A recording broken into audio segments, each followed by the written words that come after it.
right, greetings, Internet. How the heck are you doing tonight? We are having a very special episode of the Ryan Stick Show because this year I find we've really gone out of our way to, by we, I mean me. There's just me here, but there's always a we because there's always a guest. And tonight I am joined by yet another Kickstarter campaign, but this one is near and dear to my heart because I have absolutely fallen in love with the project's previous graphic novel, Cthulhu Invades Oz.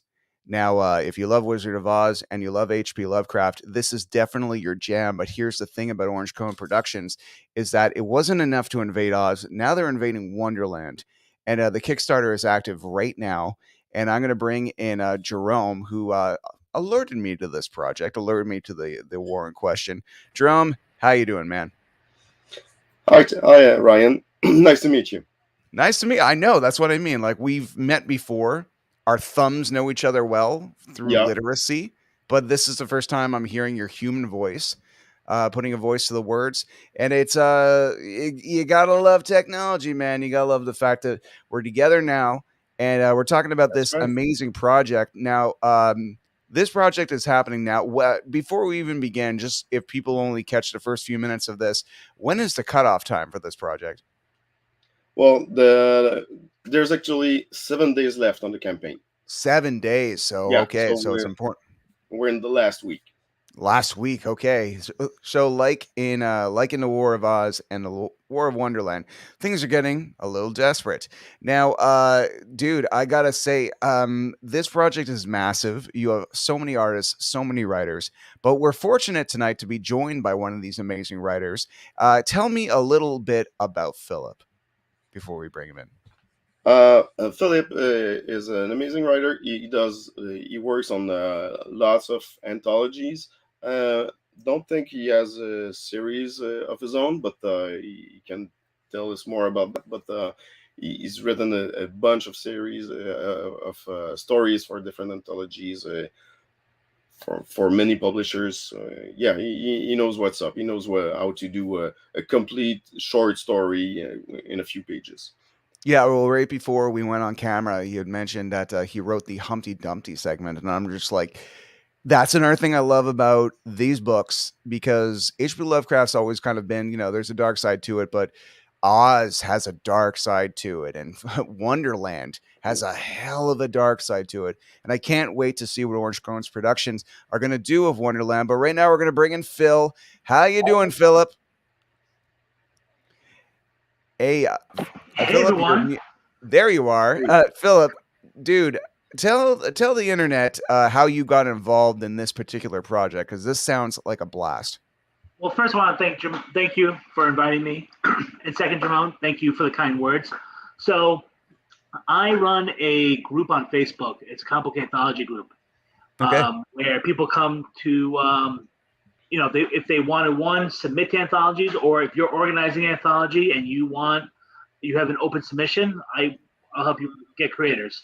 So Travis actually was the first creator to have a contest in our group for Cthulhu Invades Oz. So I did not win that, but I was able to assist other creators in joining Cthulhu Invades Oz. So Travis gave me the opportunity to pitch Humpty Dumpty for this story, for Cthulhu Invades Wonderland. Really? Okay. So why Humpty Dumpty? What attracted you, besides the fact that Humpty Dumpty, when you look at the kids' gloves that your modern child ingests with their child content these days, the very idea of the hero of their star falling on, the major premise of the story is to like literally fall to pieces. And all the king's horses and all the king's men couldn't put Humpty Dumpty back together again. What did you find alluring about this very dark, twisted tale of Humpty Dumpty? So I have a special place for Humpty Dumpty. I played Humpty Dumpty in a school play. Get the fuck out. Yeah. And I was very clumsy myself. Okay. And I remember my mother being really upset with the teacher for making me Humpty Dumpty. So I was known as a very clumsy kid. So, and I was determined to prove to my mom, hey, there's nothing wrong with being Humpty Dumpty. I'm going to kill this role. So I don't remember anything about the role, but there Okay. is a picture, and I wish I could find it. Like I went through my social media to find this picture, so I can like make it my profile picture and post it like on social media while I'm advertising the project, but I couldn't find it. It's somewhere. I don't know where. All right. Well, everybody knows that a graphic novel such as this, it's words and writing. Sorry, words and writing. God, it's words and art. Philip, I gotta ask. I've never written a comic book or never even a part of a comic book, but I can imagine you're waiting with bated breath for those pages to come in to see the art match your words. When you first saw those pages based on your writing, how did that feel? Because I don't know that feeling, and you do. So the artist I work with, Don Cardenas, he and I have worked on several anthologies, Nightmare Theater, Volume 1 and 2, and a few more stories. And when his art comes in, it's kind of like Christmas morning, unwrapping the presents. Your computer's a little slow, so you're shaking. You're like, "Come on, let's open this. Let's hurry up. I want to see what's in. I want to see what's in here." And it's just amazing, especially for this story. This is a father-son story, where I don't have to talk. We don't have to talk about it right now if you have other questions. But this story is very special to me because it's father and son, and it's really inspired by my youngest son. Oh, that's absolutely amazing. See, I love how much heart is being put into this. Nobody's calling it in. Everybody's like really putting their heart and soul on the page and print. So the Kickstarter is happening. Jerome, you're definitely you reached out to me and sent me the books. Holiday Spirits, very awesome, but also I gotta say, the coolest part about this book so far, and I'm only in the beginning of it because it's really, really thick. Like, it doesn't seem to be on camera, but let me tell you, in person, when you think of a graphic novel, you're not going to get 40 pages. How many pages is Oz Invades Wonderland? For the Cthulhu Invades Oz, we were at 168 pages. Okay. I think it represents about 20 stories, if I remember correctly, and a group of around 50 creators. Okay. That means writers, artists, colorists, proofers, whatever. A lot of variety. For the next one, for Cthulhu Invades Wonderland, we're clocking around. We're over 200 pages. That's for sure. So it's even bigger than this book. Oh yeah, it's thicker. Oh, there you go. And there's over at least 20 more creators in that. Wow. Okay. So this is seriously, this is people coming together. This is all these people of all these creators. And what's really cool about it is that even if you're not crazy about one artist's work, you turn 4 pages later and then all of a sudden it could be your favorite artist you've never seen before. It's almost like a mixtape, or one of those punk compilations I used to buy where I'm like, I would never have thought of listening to this band, but it's between No Effects and Pennywise. Why the fuck not? Sure. Let's try out this band, exactly Oscar. It. Yeah. Okay, so with Cthulhu Invades, for Cthulhu Invades Wonderland. Wonderland is a really fucking weird story. Out of all children's literature, The Wizard of Oz was out there, but it was very whimsical, but I to this day still barely know what the fuck Alice in Wonderland is about, really. And I can only imagine when you throw in some Cthulhu's in there and some H.P. Lovecraft stories and elements, it must get really fucked up. Is there a particular story that you can't wait for people to check out? There's an Alice story. The thing that is different between the two books is that in the first one, we didn't allow the main characters to switch from one story or another, or even to come back. Okay. In Wonderland, we have 3 stories with Alice, and I think there's 3 with Mad Hatter as well. But there's one particular with Alice that is is gonna blow people's minds up. That's for sure. I Awesome. can't really tell about that one because it's really spoilery, but that's gonna be one messed up story. Excellent. And what I can say about Wonderland is, with Cthulhu is known to bring madness with him. But the thing is, Wonderland people are already mad down there. Yeah. So it's like two different types of madness coming one from one land to another. So basically, what we did is just not a war like in Oz, but this one, people, the correct characters seen this monsters coming in, and they basically decided to choose a side. So some decided to go cool. with the dark forces, and some decided to go against. So it's a civil war basically. Oh, see, that's really cool. So instead of just retreading it with like, okay, Exactly. this is Will Ferrell playing soccer. Now this is Will Ferrell playing basketball. Like, you actually did something a little different here. Phil, that's the force that Travis, the mastermind behind it, that's his force. He knows how to say to dictate a narrative and let people play around it. So he says, okay, I want to do this story. Choose a character. The character needs to pick a side and go from there. Excellent. Philip, where can people check out some of your older work? Because, considering the amount of heart and soul you put into this Humpty Dumpty story, I would like to see your other creative muscles being stretched and flexed in our places. Where can I read your other stuff? I appreciate that. Actually, you can, if you follow me on Twitter at the Luminerdi, reach out to me. I don't have a website yet. That's something I have to do, but I do have a Google folder with all my stories. And excellent. Yeah, reach out and I'll hand them over to you. Awesome, man. Thank you very much. Yeah, I think there's about 11 short stories. Excellent.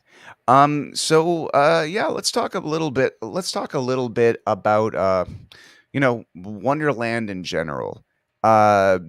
There's a lot of questions I have about the Oz one, but I want to keep it on brand for this second. Let's talk a little bit about Alice in Wonderland. Is there a particularly when did you both get into H.P. Lovecraft and or Alice in Wonderland, in your earlier days that you drew upon to make these original stories right now? Go ahead, Phil. So for me, I did not grow up a horror fan in any way. Okay. My brother, who's about 7 years older than me, he used to make me watch Freddy. Used to make me watch like roller coaster rides go wrong. So because of that scarred me. So I wasn't a horror fan. It wasn't until I became a parent that I decided, if the fear of becoming a dad, I should really try to embrace the fear of something else before I become a dad. So I got into horror, and I love it. So when it came to Lovecraft, I love his the monsters he creates. Love them. And when it came to actually Alice in Wonderland, I mean, I'm a Disney, 90s Disney.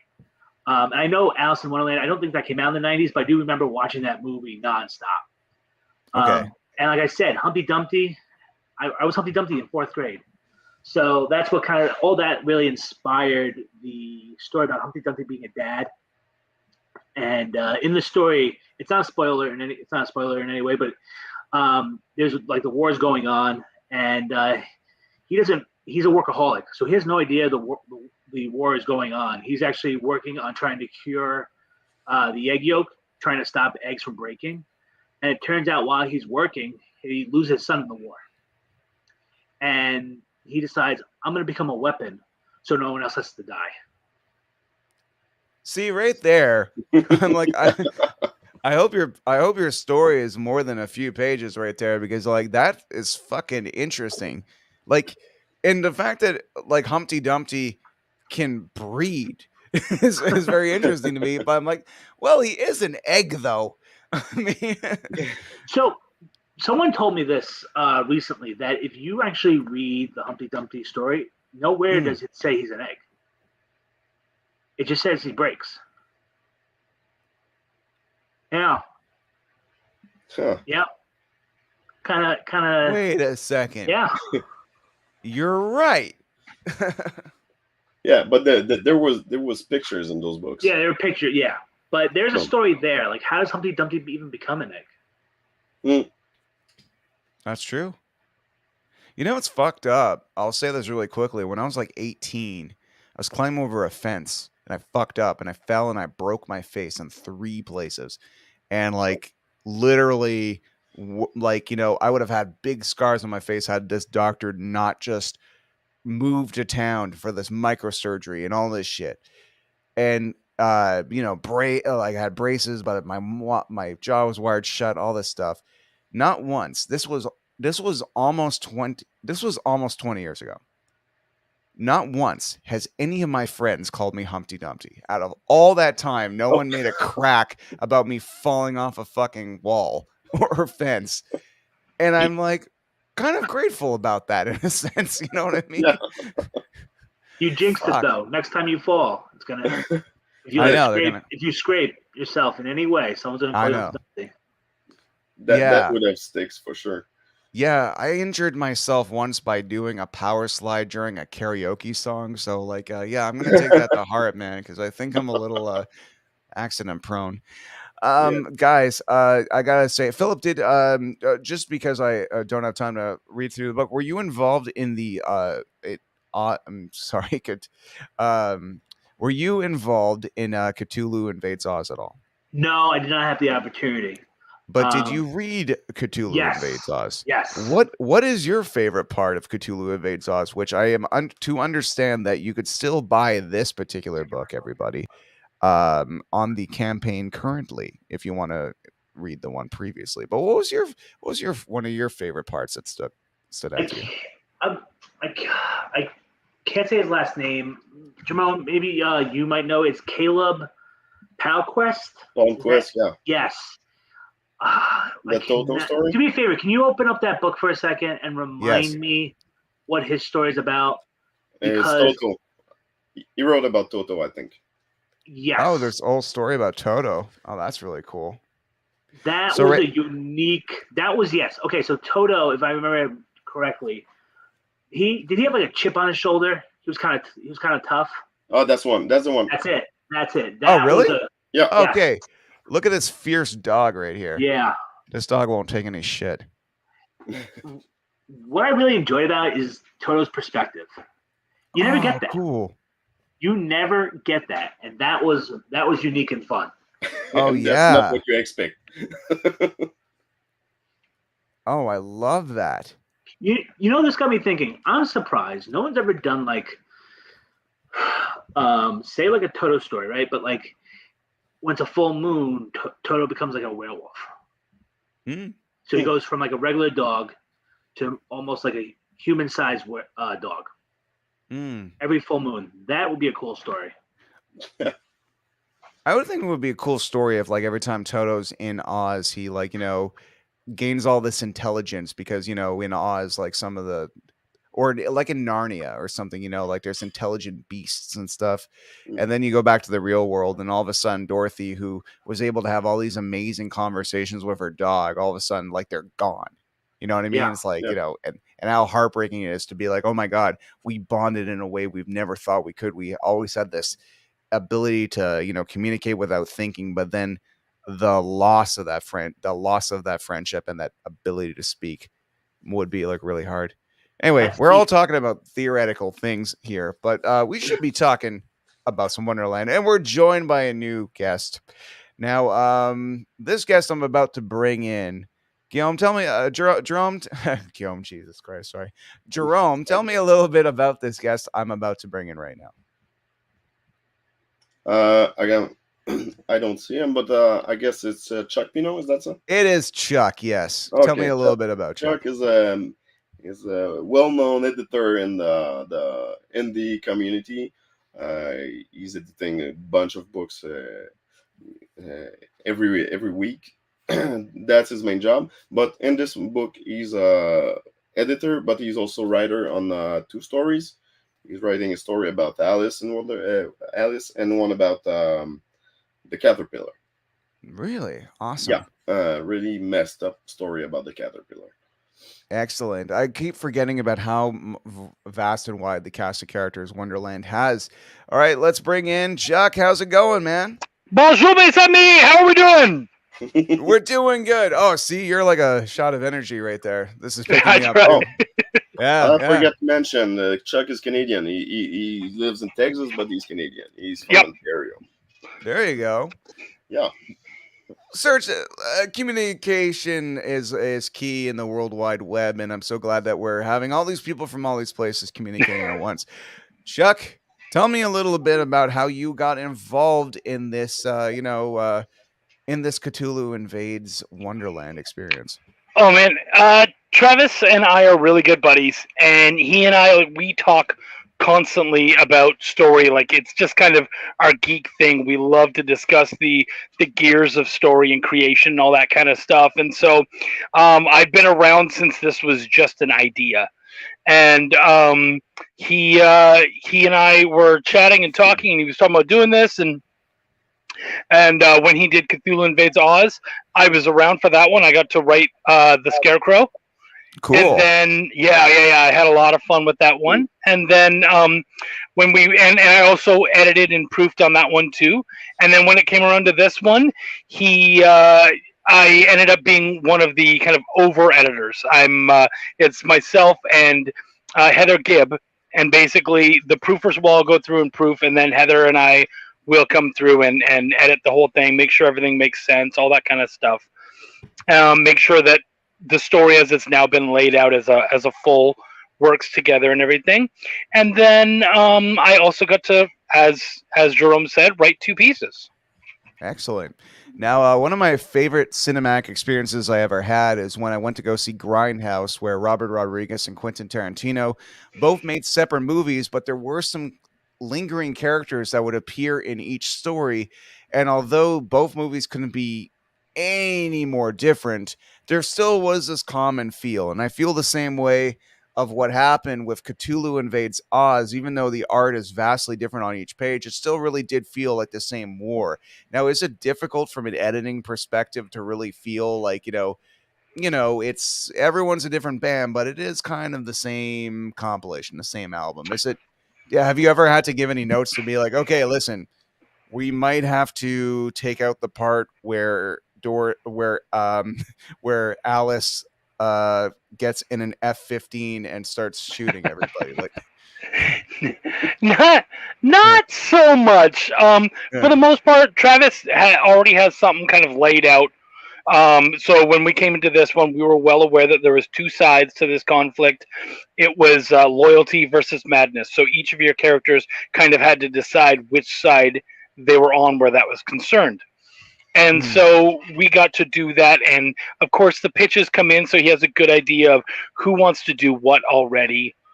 And so what will work. And so, there was even several times where he would come to Jerome, myself, Heather. There was a couple of us. He would come to and go, okay, cool. We have three pitches for this particular story. Which pitch do we think works best for this project? So we already had a good idea of what people were going to do. It wasn't just like random ass stories. And then Travis has this really cool ability.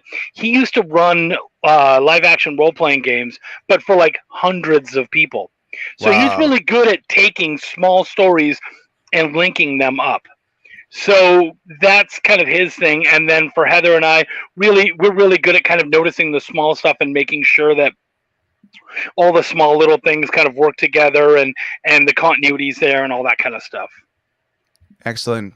Just showing a little bit of art from within the pages. I love the fact that you get a little taste of all these different types of art style. And I gotta say, which I really, really, just because you're here and because you worked on the Cthulhu Invades Oz, I forgot myself how many characters in Wizard of Oz are in the Oz universe that people generally just don't know because they're only familiar with that first Wizard of Oz story, even though there's Ozma of Oz and there's like in fact, Return to Oz is based on 2 stories, if I'm not mistaken. I think it's because TikTok and all these other characters and the Talking Hand, they're all from these different stories.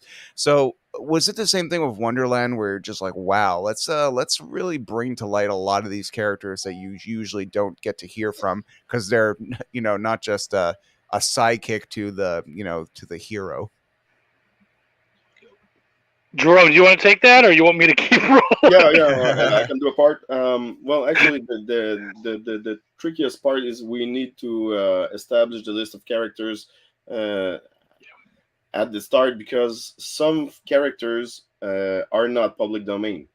Okay, that's interesting. So we need to take care of that. Because Wizard of Oz, I think there's like 7 or 9 books, and only like the first 3. I'm not sure exactly. I don't remember the exact number, but let's say that the first 3 are public domain and the rest are not. And the movie, the stuff from the movie is not public domain. So if you can notice in the book, Dorothy, she has silver slippers and not ruby red slippers, because ruby red slippers are from the movie. Yeah, because silver didn't show up properly. Yeah.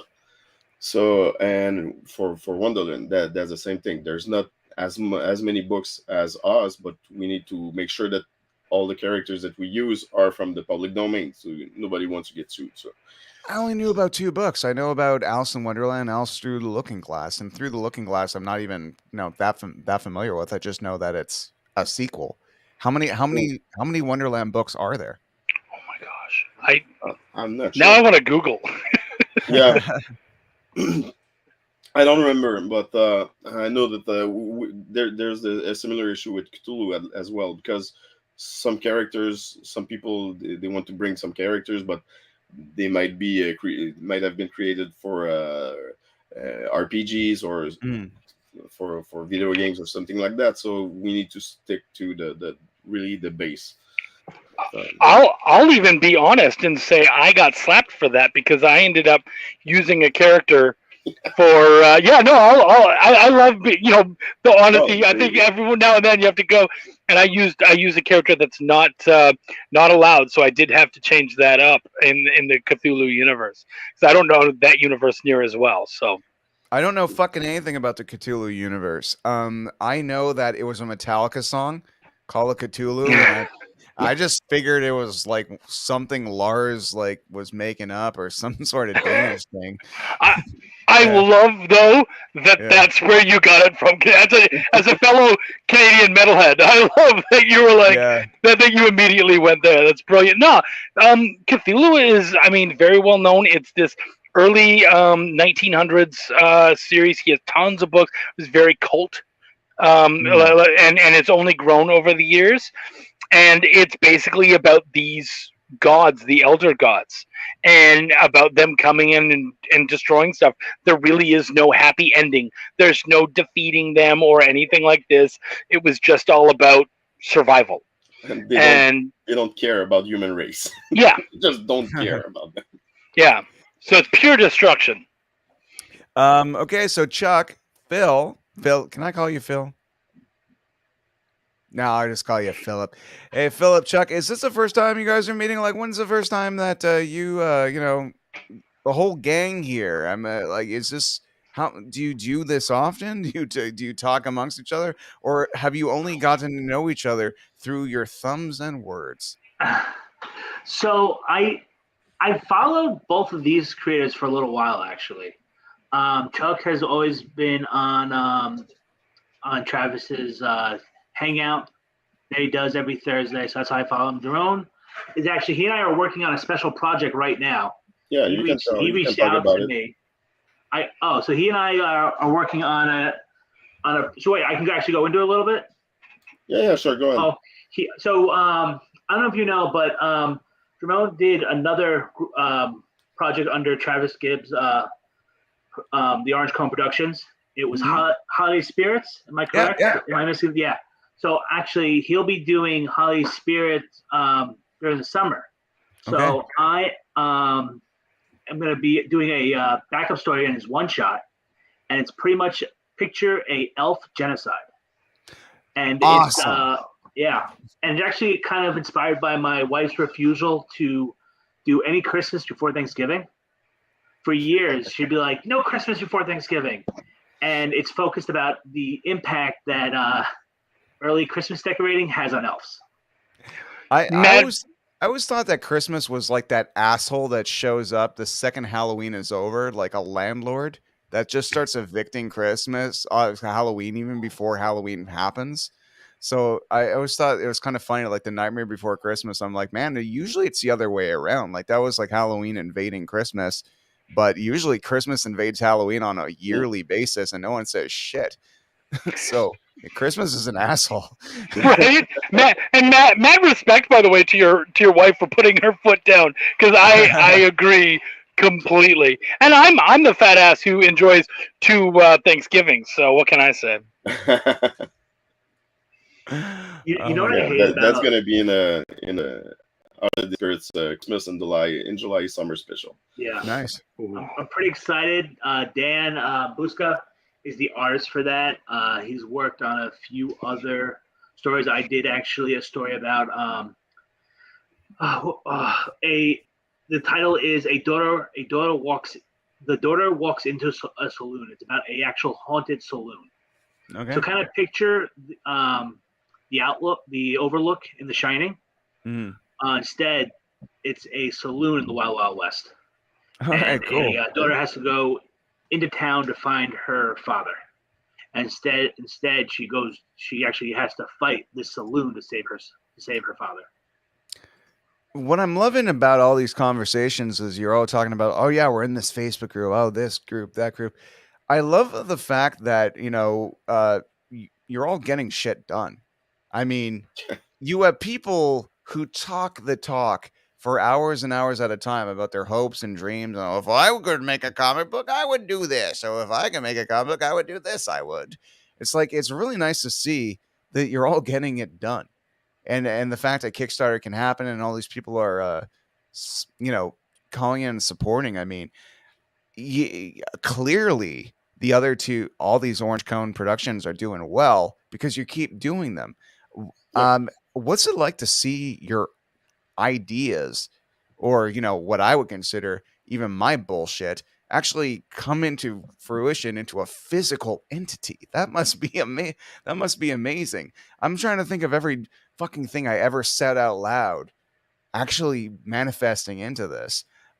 Tell me about the first time you ever saw something of an idea that you could hold. Tell me about that first time, because it always gives me the fuzzies. Well, it sure is a wonderful feeling. It's hard to describe, but you get excited. You see your stuff. You say, okay, that idea, I've put that together, and we have the book. People are enjoying it. I think it's become more real when we see some people sharing it on social media, when they say, hey, I got my book, it's amazing, I enjoyed it. And you see that not only the book was made, but it's been in a house somewhere and someone read it and enjoyed it. And when they come back, it's even better. I like it. All right, let's go with you. Tell me your first time you ever held in your hand the manifestation of your imagination. For as long as I can remember, since 1993, and I know that's the year Superman died, I wanted to be a comic writer. Because Superman died? That's just like that was the second comic book I've ever gotten. Oh wow! And, okay. I made my parents look everywhere for it. To this day, my mom still talks about it. Just being able to say, I created a comic, I achieved my dreams. At first, it was really just about leaving stories behind for my kids, but now it's about showing them, hey, if you work hard, you can do anything you want. And I've had such incredible mentors that my goal now is, to be honest, I don't know if I'll ever get published, like an actual do my own series or get picked up by a publisher. But now all I want to do is mentor the next generation, so they can learn the mistakes I made and just feel that feeling of achieving your dreams. Just a note, though, for what I hear, a lot of people, when it comes to publishers, have a lot to say about them. In fact, I recall a certain amount of superstar artists and writers getting the fuck out of Dodge and starting Image Comics because publishers were really kicking them in the dick. So, be careful what you wish for. Sometimes you're making stuff right now; it's going right to the people. Kickstarter, I mean, you're selling it directly to the market. Nobody's like buying it half-assed. It's like this is passion that you're putting out and receiving from the audience. So that's kind of a beautiful thing. So even if you never get published by an actual publisher, I still think you're doing so much more than people who just have these know-it-all conversations but don't have the gusto to actually put it actually into the world. In fact, someone who's watching right now named Eric Terra Mullins, who is a writer and artist of this amazing manga called Blythe. He's been doing it for 8 years. He plans to do it for another 8 years. His stuff's on Kickstarter. Nothing can stop him. I really look up to him, and I'm feeling the same amount of passion and energy in this room right now. Now, Chuck, you got to tell me, sir. the first time you held your work within your hands, within my great hand, felt the power, and said, "Look, Mom, look, Dad, I am real." I love it. It's funny. I've been writing forever. I love writing. It's been something that's been important to me my entire life. But I didn't think I had it in me to push it hard enough to be published. Especially having to go through the rejection, all that. Just ugh. And when I moved down to Texas, I kind of separated myself from the friends and the family and everyone I knew. Like, I didn't know a lot of people here. And so at that point, I'm starting to make my own life, and I met this guy who is creating a comic, and I told him I was a writer too. We started to work together, and it hit Kickstarter, and it failed terribly. Failed it failed brutally. And I realized at that point, oh, well, of course it failed. No one fucking knows me. Like, why would they buy anything from this nobody? So I started editing just to kind of get my stuff out there and to help that project. And even though that project ended up succeeding, the company that behind it did not. So at that point, it was kind of like a make or break. What are you going to do? And I was like, and I guess I made my attempt. And one of my buddies was like, no, you made your attempt helping somebody else. Go do your own damn thing. And he gave me one of my scripts that I had given to him like 10 years previously. So I went out and I made it happen while still editing and working for other people and making a name for myself. And it did well. And it did way better than we expected on Kickstarter. And I got that thing, and your tears, goosebumps, the whole damn thing. Like, it's such a ridiculous feeling. And even like seeing it digitally is so amazing. And then holding it physically is a whole other thing. And then having someone pay you money to take it, like, there's all these layers that keep stacking on them. And then having someone come to you and go, man, I love what you're doing. We want to pay you to write. And you're like, what the fuck? That doesn't make any sense. Okay. Like, there's just like layers that are constantly piled on top of that one amazing experience. Oh man. It reminds me of, like, I'm a musician. So, I would have paid to play and have many times, venues, all that kind of stuff. And I think we've been paid. Well, I got paid playing for 20 years. I've been paid a few times, but it's interesting when you do get paid, because you're just like, fuck, don't let them know you would have did this for free. Yeah. They say if you love your job, you don't work a day in your life. And yeah, that's bullshit though, because even if you love it, it's still hard fucking give work. me the money. All right. So let's just go around the table right now. I mean, we're all comic book fans. Obviously, we'll all love the Wonderland. And tell me more about H.P. Lovecraft and Cthulhu. And like, what are some of your favorite Cthulhu type books because I don't know shit besides the Metallica song, that funny ass episode in South Park where Eric Cartman's the coon and he calls on Cthulhu The to fuck coon. to fuck with his friends. I mean, my references to Cthulhu are all over the fucking place, but it's never been in an H.P. Lovecraft book or movie. So, and then there's some cool fucking movies out there. I think The Color and the Shape by Richard Stanley is a Lovecraft movie. I gotta get on this shit. The Color from Space, yeah. Color from Space, thank you. Yeah, Color from Space. Nicolas Cage on Netflix, yeah. There you go. Okay, well, Jerome, you seem to fucking know your stuff. So tell me about some of your favorite Cthulhu shit here. Actually, when it comes to Cthulhu, I'm a fraud. I don't know anything about it. There you go. I'm in this book because I'm putting the book together for Travis. Yeah. I'm lettering the page. I'm lettering almost every stories in the book. But I'm not that familiar with Cthulhu. I know it's been created by Lovecraft, and I know it influenced a bunch of other writers, creators. I know it influenced Stephen King, yeah.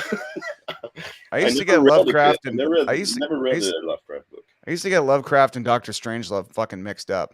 Yeah. Okay. So let's go with you, Phil. Do you know any? Do you know of any Lovecraft stuff? Any Cthulhu wicked stuff besides the Call of Cthulhu? I've kind of been obsessed with Lovecraft's life. It's kind of sad, right? Yeah. He's one of those what's his name? The writer of Moby Dick. They only really became famous after he died.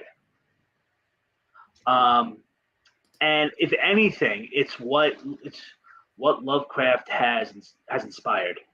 For example, has anyone heard of C is for Cthulhu? No. Check it out. It's for kids, but it's also there's a layer of just enjoying it as an adult too. There's like 3 books. It's by Comic Tribe. Taylor James is the founder. They're gonna be on Kickstarter soon. They're doing Seas for Cthulhu Christmas. Yeah. And now, it's actually people will get it free if they back the campaign. It's one of the books they get free. Oh, awesome! Yeah, we should actually go into that about We get some free cool shit. Yeah. So the writer is has anyone heard of The Cape by IDW?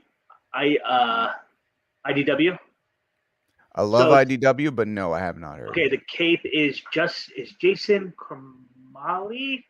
He's from I think he is his mentor was Joking.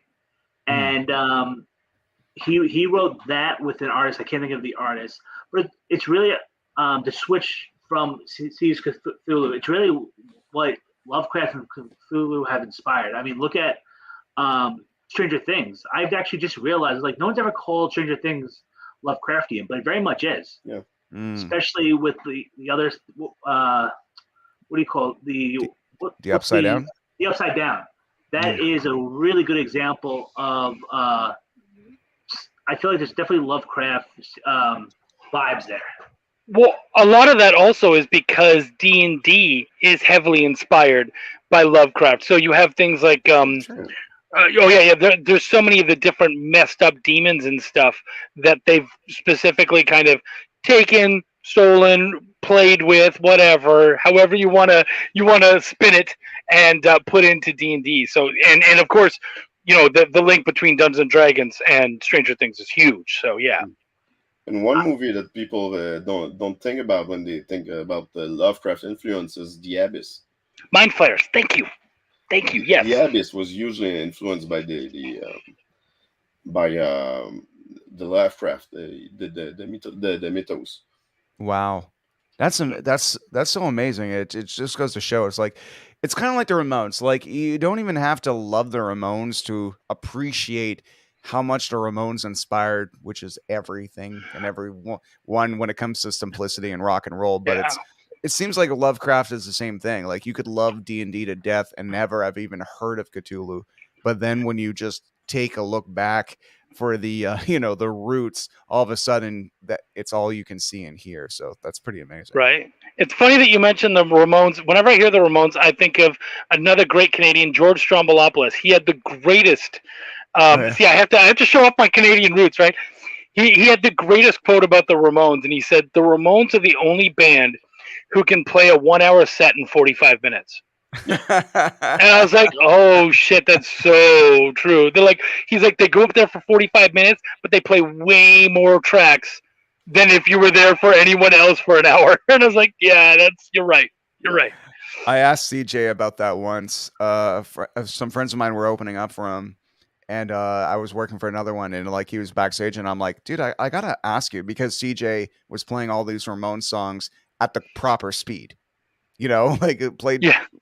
And in the 90s, they were playing so fast that some of the songs were unrecognizable. It's like, she knows punk rock, she knows punk rock, she knows. It almost sounded like when you were fast forwarding a tape. And I asked him, I'm like, man, why the fuck did you guys play so fast? I'm like, I'm a melody guy, and the melody was dying. And he's just like, oh yeah, Johnny and Maki just wanted to get the fuck out of there fast. And so they just played fast so they could leave early. And I'm like, makes sense. Cool. I'm sure cocaine helps with that too. Well, what I heard about that is that their first gig that they had, they managed to convince the guy to go on stage, and he said, "Okay, but you have 30 minutes." Okay, fine. And they played every single track they had. So like they shortened like their hour show into a 30 or 22 minutes. Just to make everything available for everybody. It's kind of interesting that punk rock, is like for instance, the Misfits were a very sloppy. I love the Misfits, but live they're a very sloppy band, and the Ramones were almost militant when it came to their rehearsing. Like as chaotic and raw as it sounded, it was like very pristine and with the precision of playing, because they would practice to the minute they were about to go on. Like, even though Dee Dee was a total fuck up, they still would play the entire set backstage with practice amps and a drum pad. Like, so they essentially played the show twice in a row. And when Wow. I'm thinking, and I'm like this punk kid who's just like, like with this band who practices once every 2 weeks, and it showed. All right, guys. Okay, so we've been talking. It was really cool to hear all the Cthulhu stuff. But Chuck, you were a little late to the conversation. Is there a particular Wonderland character that really stands out to you, like really tugs on your heartstrings? Because Philip mentioned Humpty Dumpty and the sentimental attachment. What about you, Chuck? Is there a Wonderland character that is your baby Yoda? I mean, I picked the caterpillar for a very specific reason. Yeah. You know what? I feel like I'm so tired of seeing that first off, I love that character. He's so kind of philosophical and heady and whatnot, and yet entertaining and fun. And so that strikes a personal personal chord with myself. But what else bothered me is that he was this obvious stoner, and no one would ever be obvious about it. Like, everyone wanted to walk around the fact that he was a stoner and not say it. And I was like, no, fuck no. I get to write this? Cool. He's a pothead. Let's do it. So we created this, myself and the artist. The artist was a huge help with this. When I sent him the story, he was like, whoa, yeah, this guy is both a pothead and kind of fucking sadistic too, like kind of psychotic. And I was like, yeah, a little bit, but he has to, because he's trying to protect his world and whatnot. And so we came to the idea that our version of the caterpillar was equal parts. I love it. He's already laughing. Yeah. He's equal parts Tommy Chong and Charlie Manson. And when you read that story, you'll be like, I see it. I get what you're talking about. I get it. And it's kind of fucked up to think about when you hear it like that, but when you read the story, you'll get it, hopefully. Yeah, man, I am Satan, man. Like, yeah. I mean, I don't know. I had a lot of fun with that kind of, like I said, the pothead psychology. Like one of the creatures you were asking about people's favorite Cthulhu creatures, and I got to pick mine. It was the Migos, and the Migos Okay. are like they're called Migos, Migos, and they're these like insect-like soldiers. And what's really interesting about them is their emotions are betrayed by their skin color. Their flesh constantly changes color Like a mood depending ring. on, yeah, exactly, but it's Mhm. your entire skin. And so when I was writing the script, I would constantly in every panel have to be like, this Migo is now scared. Use whatever color you think of when scared, because I wanted the colorists to really play with the mood themselves and be able to, because they know color better than I do. Why would I pick the colors? Of course. So yeah, so I'm like, oh, they're angry now. It's confused. It's this, and so you're constantly seeing this creature's shades change and move from panel to panel. So I had a lot of fun with that, and then of course the psychoses of Caterpillar, and he's asked by one of these Migos, "What's your name?" And he says, "Man, what is even in a name? Like right now, I'm a caterpillar, and then later on, I'm going to be in a cocoon, and later on, I'm going to be something else. Why just have one name, man?"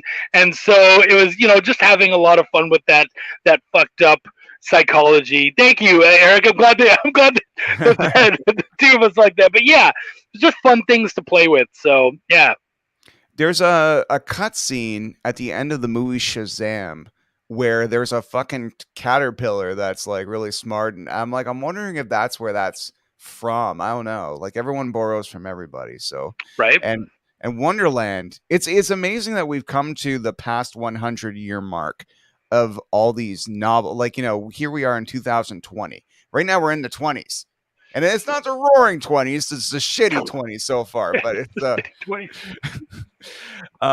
so when you think of it comparatively, but you're like, man, the Wizard of Oz is over 100 years old. The movie is over 100 years old now. Yeah. And we're going to be coming to the 100-year anniversary of a lot of things.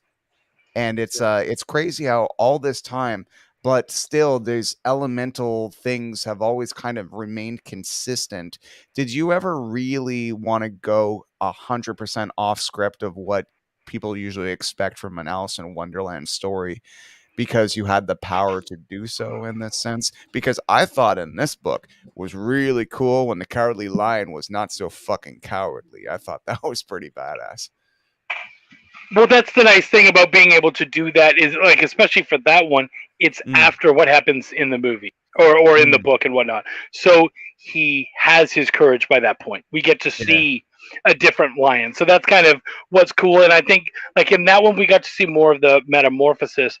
Whereas in this one, I think a lot of us, you want to give it your own feel, but you also want someone to be able to look and go, that is the caterpillar, that is Humpty Dumpty. Like you want to put enough of yourself in there to really give the best that you can to that story while still giving love to the source material. So it's a fine line, I think. But but Phil, if you feel differently, obviously as a writer, by all means. Yeah, Phil. You're right about that. For example, my Humpty Dumpty story, I had to include a wall.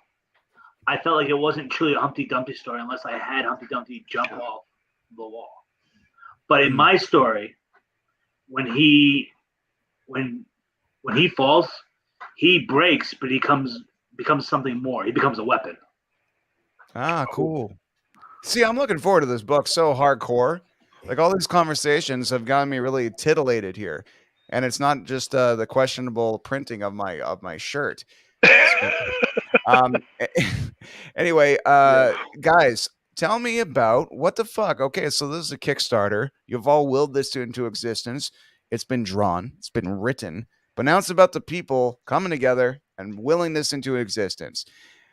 We have 7 days left. What can people get from this Kickstarter? What are the God, the fuck do you call them again? I'm so bad with Kickstarter.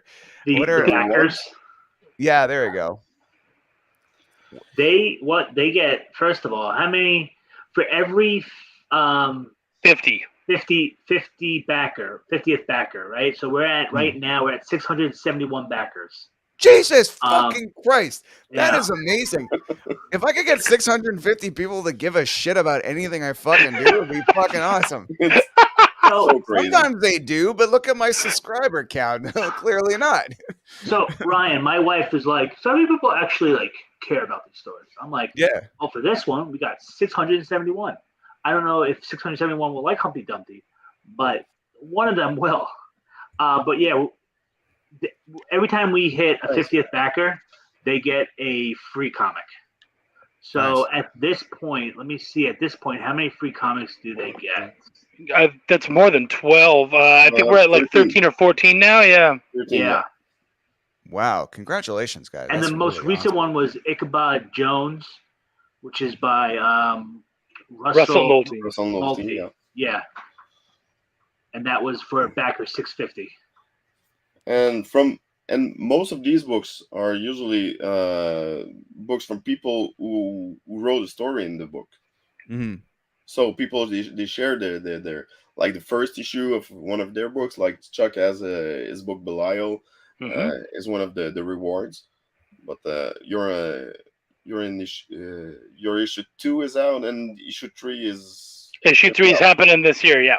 Yeah. So okay. So like we're offering issue 1 for free, so people can read that book, and if they want to, they can pledge later on Chuck's campaign. So we get to put other creators' work up front to help them. So that's something that they have, and we also have cross promotion with other books, with other campaigns on Kickstarter. Yeah, so, the two cross promotions.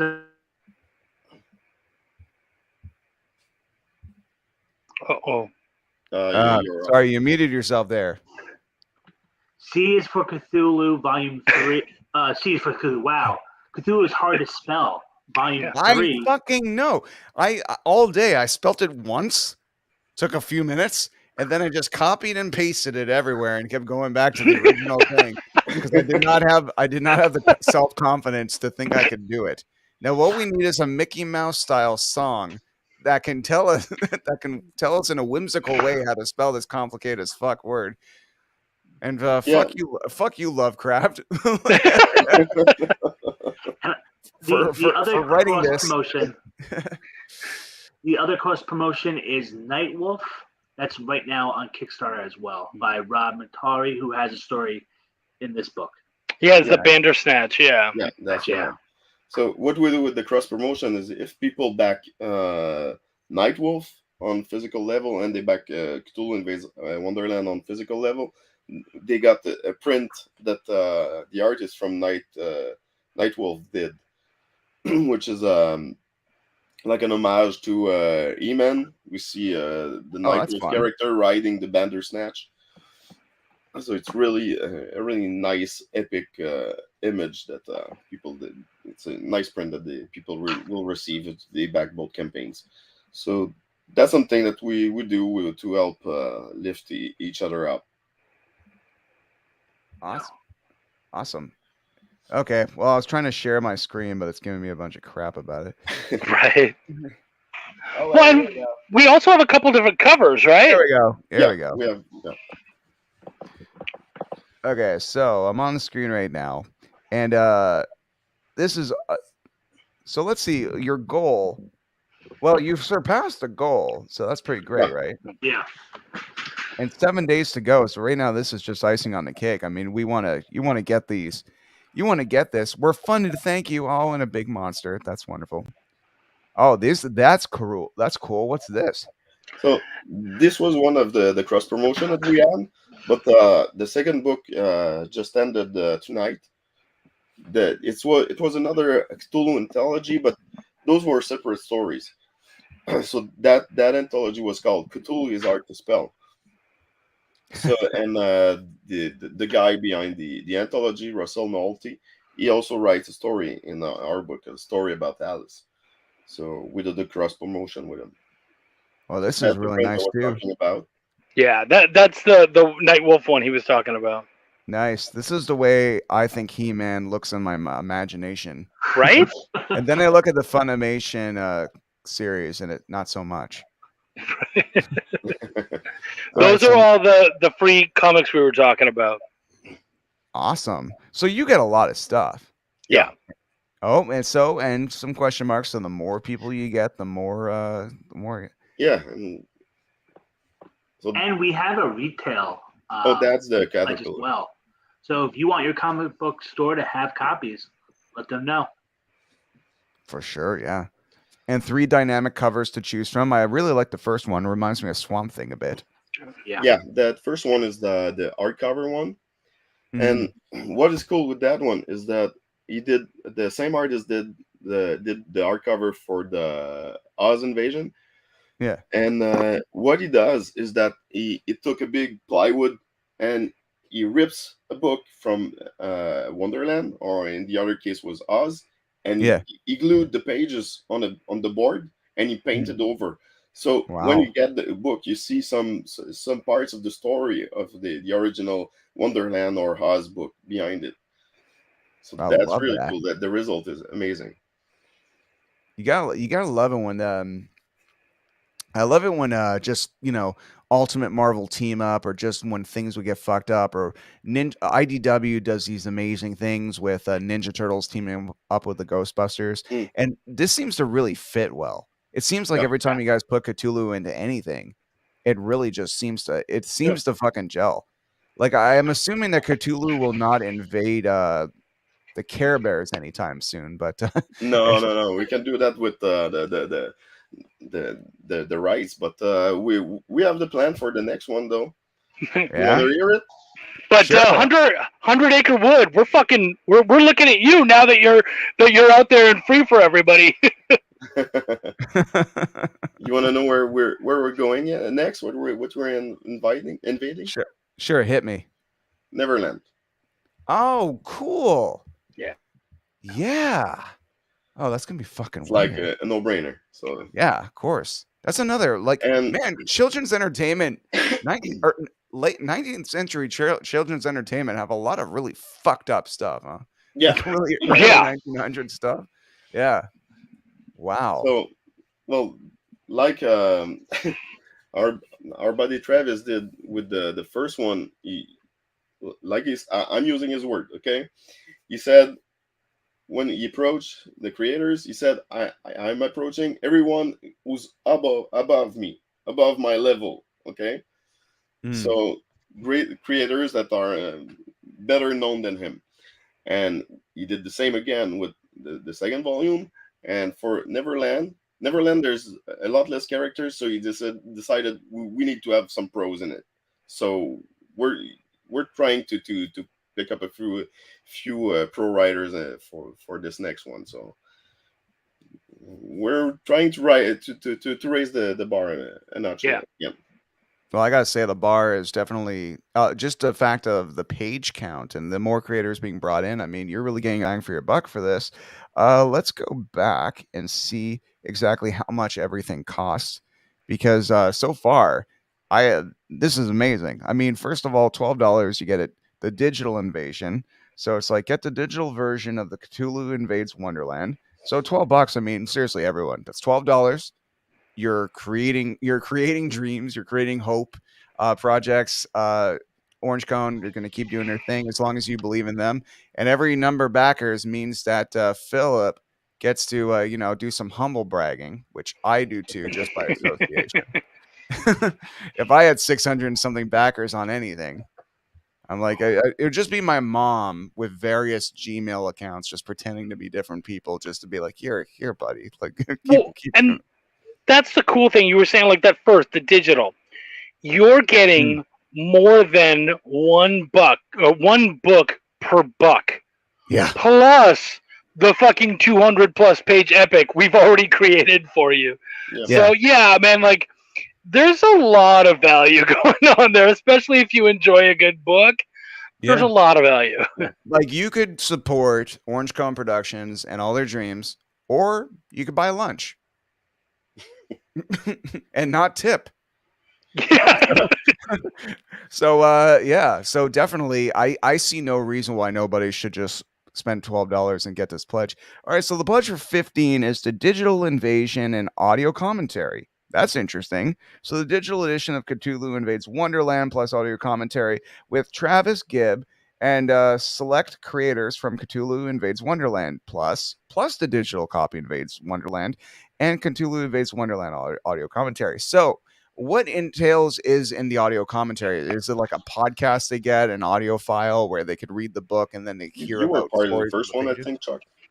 Yeah, I was on the first one. So basically, when we did that one, it was a recording. We did it on StreamYard just like this, and Nice. we flipped through the book and we all talked about the different stories. Those of us who were a part of it, kind of our thoughts about the stories and our thoughts for those of us who created the different stories, what our inspirations were and all that kind of stuff. So it's like director commentary when you're watching a DVD or something. Awesome. Love it. Okay, so and also that was $15. So that's lunch and tip. So just don't do that.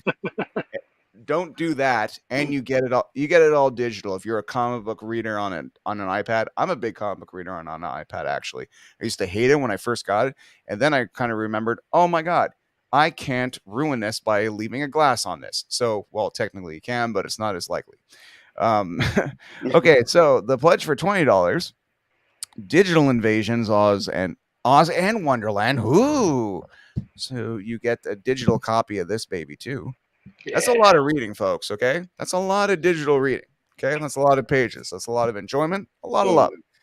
All right, get a digital copy of Cthulhu Invades Wonderland and Oz, plus a digital copy of Cthulhu Invades Wonderland, a digital copy of Cthulhu Invades Oz. All right, so that's really cool. So for $20, and that does not include the audio commentary, correct? If you get Oz and Wonderland. I believe that might be a different, that's another the next one. Yeah. Here we go. But if you Yeah. wanted that deal that we're just all talking about, and you're just throbbing at the mouth, and you're like, I want to hear all the stories. I just want to lay around in the dark and just listen to the beautiful voice of the creators, light a few candles, and just make an evening of it. If you want that, and you want Oz, and you want Oz, and you want Wonderland, well, here it is for $25. So that's lunch and dessert. And Or you maybe, know what?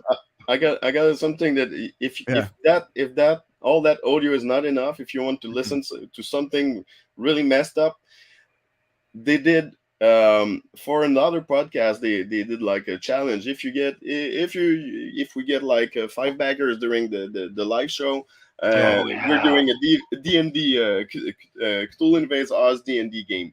Yep. And that game is available on YouTube, and it lasts how much, Chuck? Like 9 hours or something? Well, I think, in all honesty, I think we played for 7 hours. At one point, one of the guys just had to drop out because his wife was gonna fucking leave him. We've been playing all night. We were exhausted. We were stupid. It was so fun and bloody and crazy. It's so much nonsense. And we're doing it again with Wonderland because, again, on that same one, they got 10 backers during their show. Oh my god, just awesome. And dang, taking notes for when I do my second Kickstarter next year. There you go.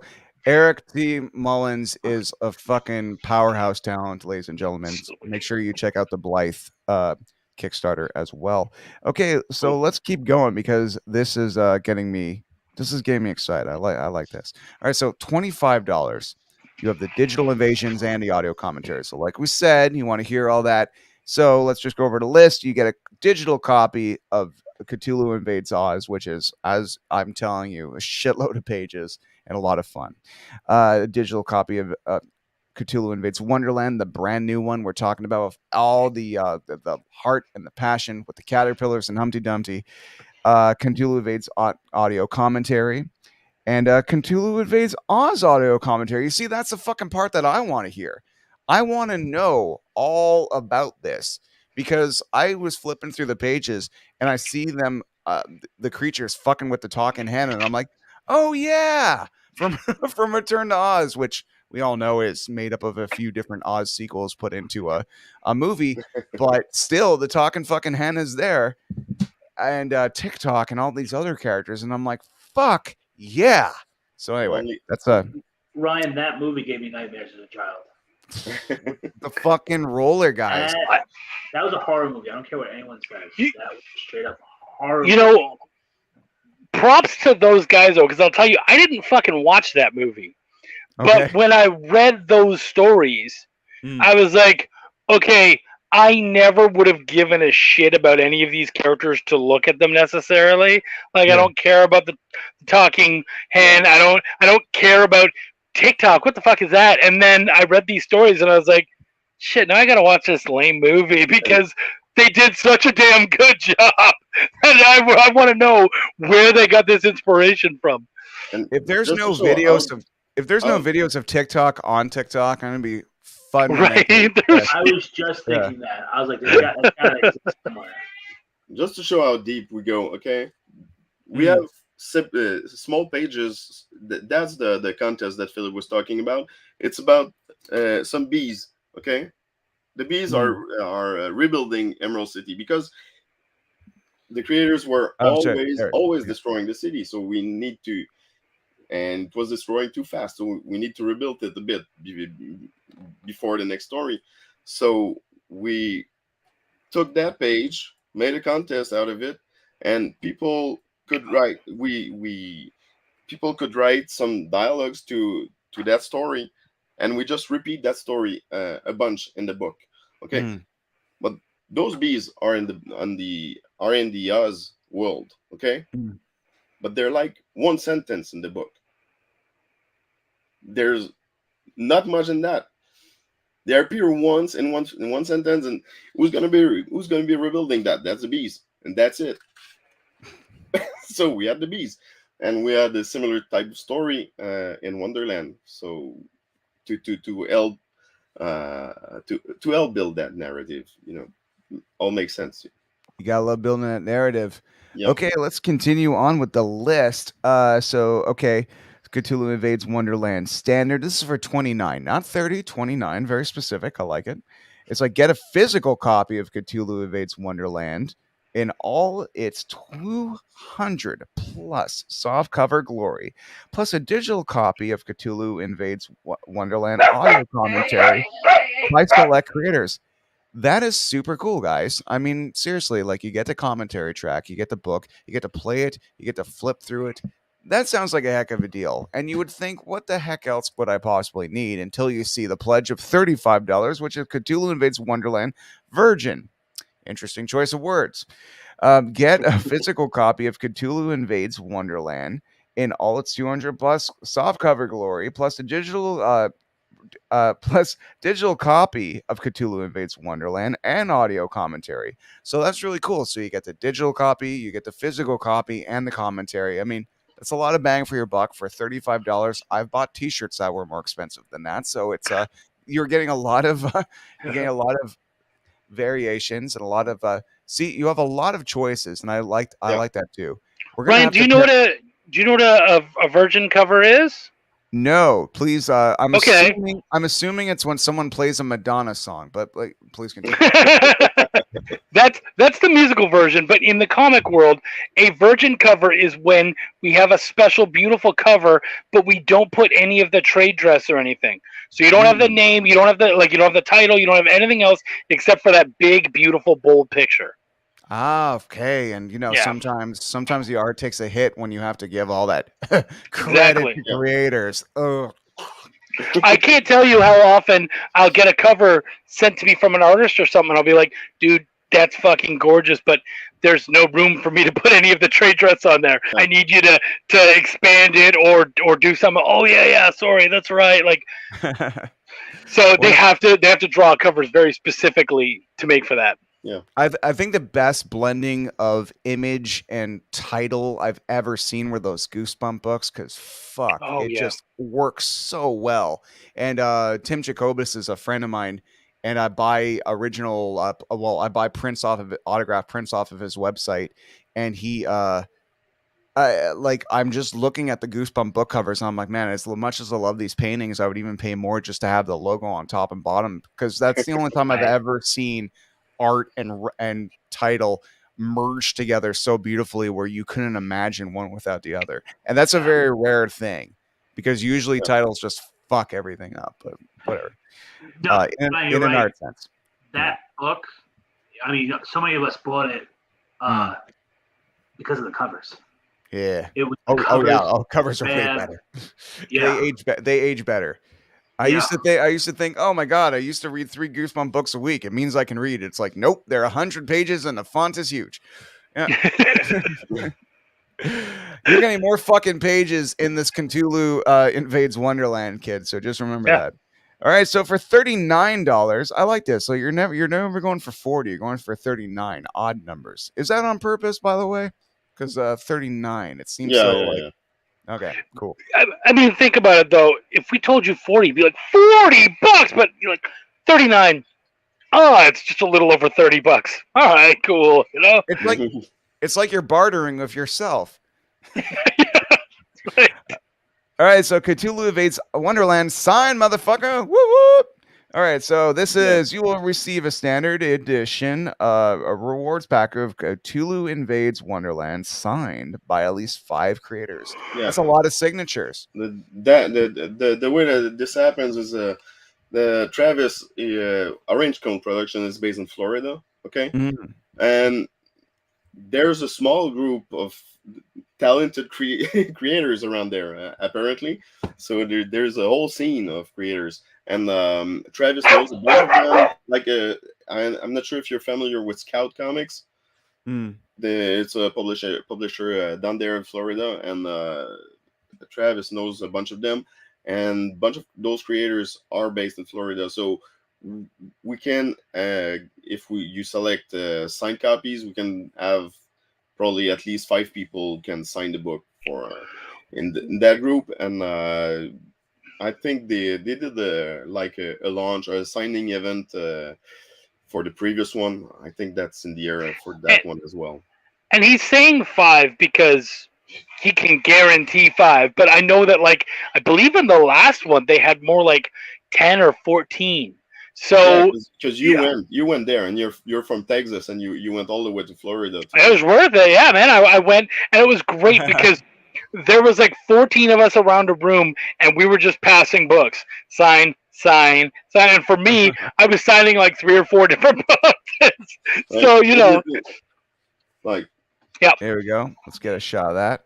Ooh la la. We have those pages at the end with the name of the stories. So the artists or the writers, they can sign it in their spot. So you weren't just like drawing all over the art like our rant for the last 5 minutes. No. Okay. Just being like, yeah, it's a great cover, but unfortunately, I can't see it. Unfortunately, Chuck drew a dick on this guy, and that's exactly what I would do too. So well, and what's great about those books too is, thanks, Eric.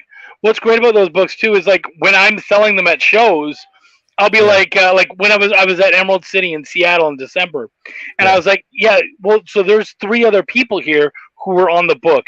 So if you go to this table, that table, and that table, you can get it signed by several other people. Yeah. So it also gives us a way to show off the other creators at conventions. You'd be like, oh yeah, that, this dude's here or that lady's there. Go over to their table, they'll take care of it. Or if they sell it to someone, they'll send them over to my table. And it allows you to then also see this bigger world of the creations that they made too. Yeah, I mean, even my buddy Eric, who's watching right now, he'll say it's just like sometimes people, he's a great artist and he draws a mean fucking carnage, man, like a mean carnage. And but he also has his own book. And people will come to the table and be like, wow, carnage. It's like, yeah, by the way, I also made this original book, here's this original idea. And they're just kind of like, yeah, but carnage though. Oh my god, no. So any kind of reason to bring people to the table, it's just like being in a band, man. Like when you were at your own t-shirt booth after the table, you don't forget a band not being a piece of shit to you when you're 14. Like I can tell you firsthand, the band The Deviates were the first band I ever met that weren't, a big famous band or just like, a band. And I was 15 years old. I am 38 now, and I still remember them. I remember it vividly. So it's kind of important to have those interactions at these conventions, right? Like Yeah. really Yeah. those Well, it's the face same as times. Yeah. it's the same as Ryan. When you're at a concert, like let's say you're going to go see Megadeth, you're not going to wear a Megadeth shirt. You're going to wear another band's shirt. They already know you like Megadeth because you're fucking there. So what else do you Yeah. like? And that Yeah. other shirt will show off your other affiliations. And so Yeah. it's very much the same way where it's like, yeah, we did this, but there's also this shit too. And you're like, oh, cool, man. And it really allows you to wear your badges and show off all the different stuff And that you love Yeah, and do. You And- buy a shirt, Megadeth shirt from that concert, maybe, and then you'll wear it somewhere else where you're not At a supposed to, different show, yeah. yeah, like I've been there. like a baptism or something.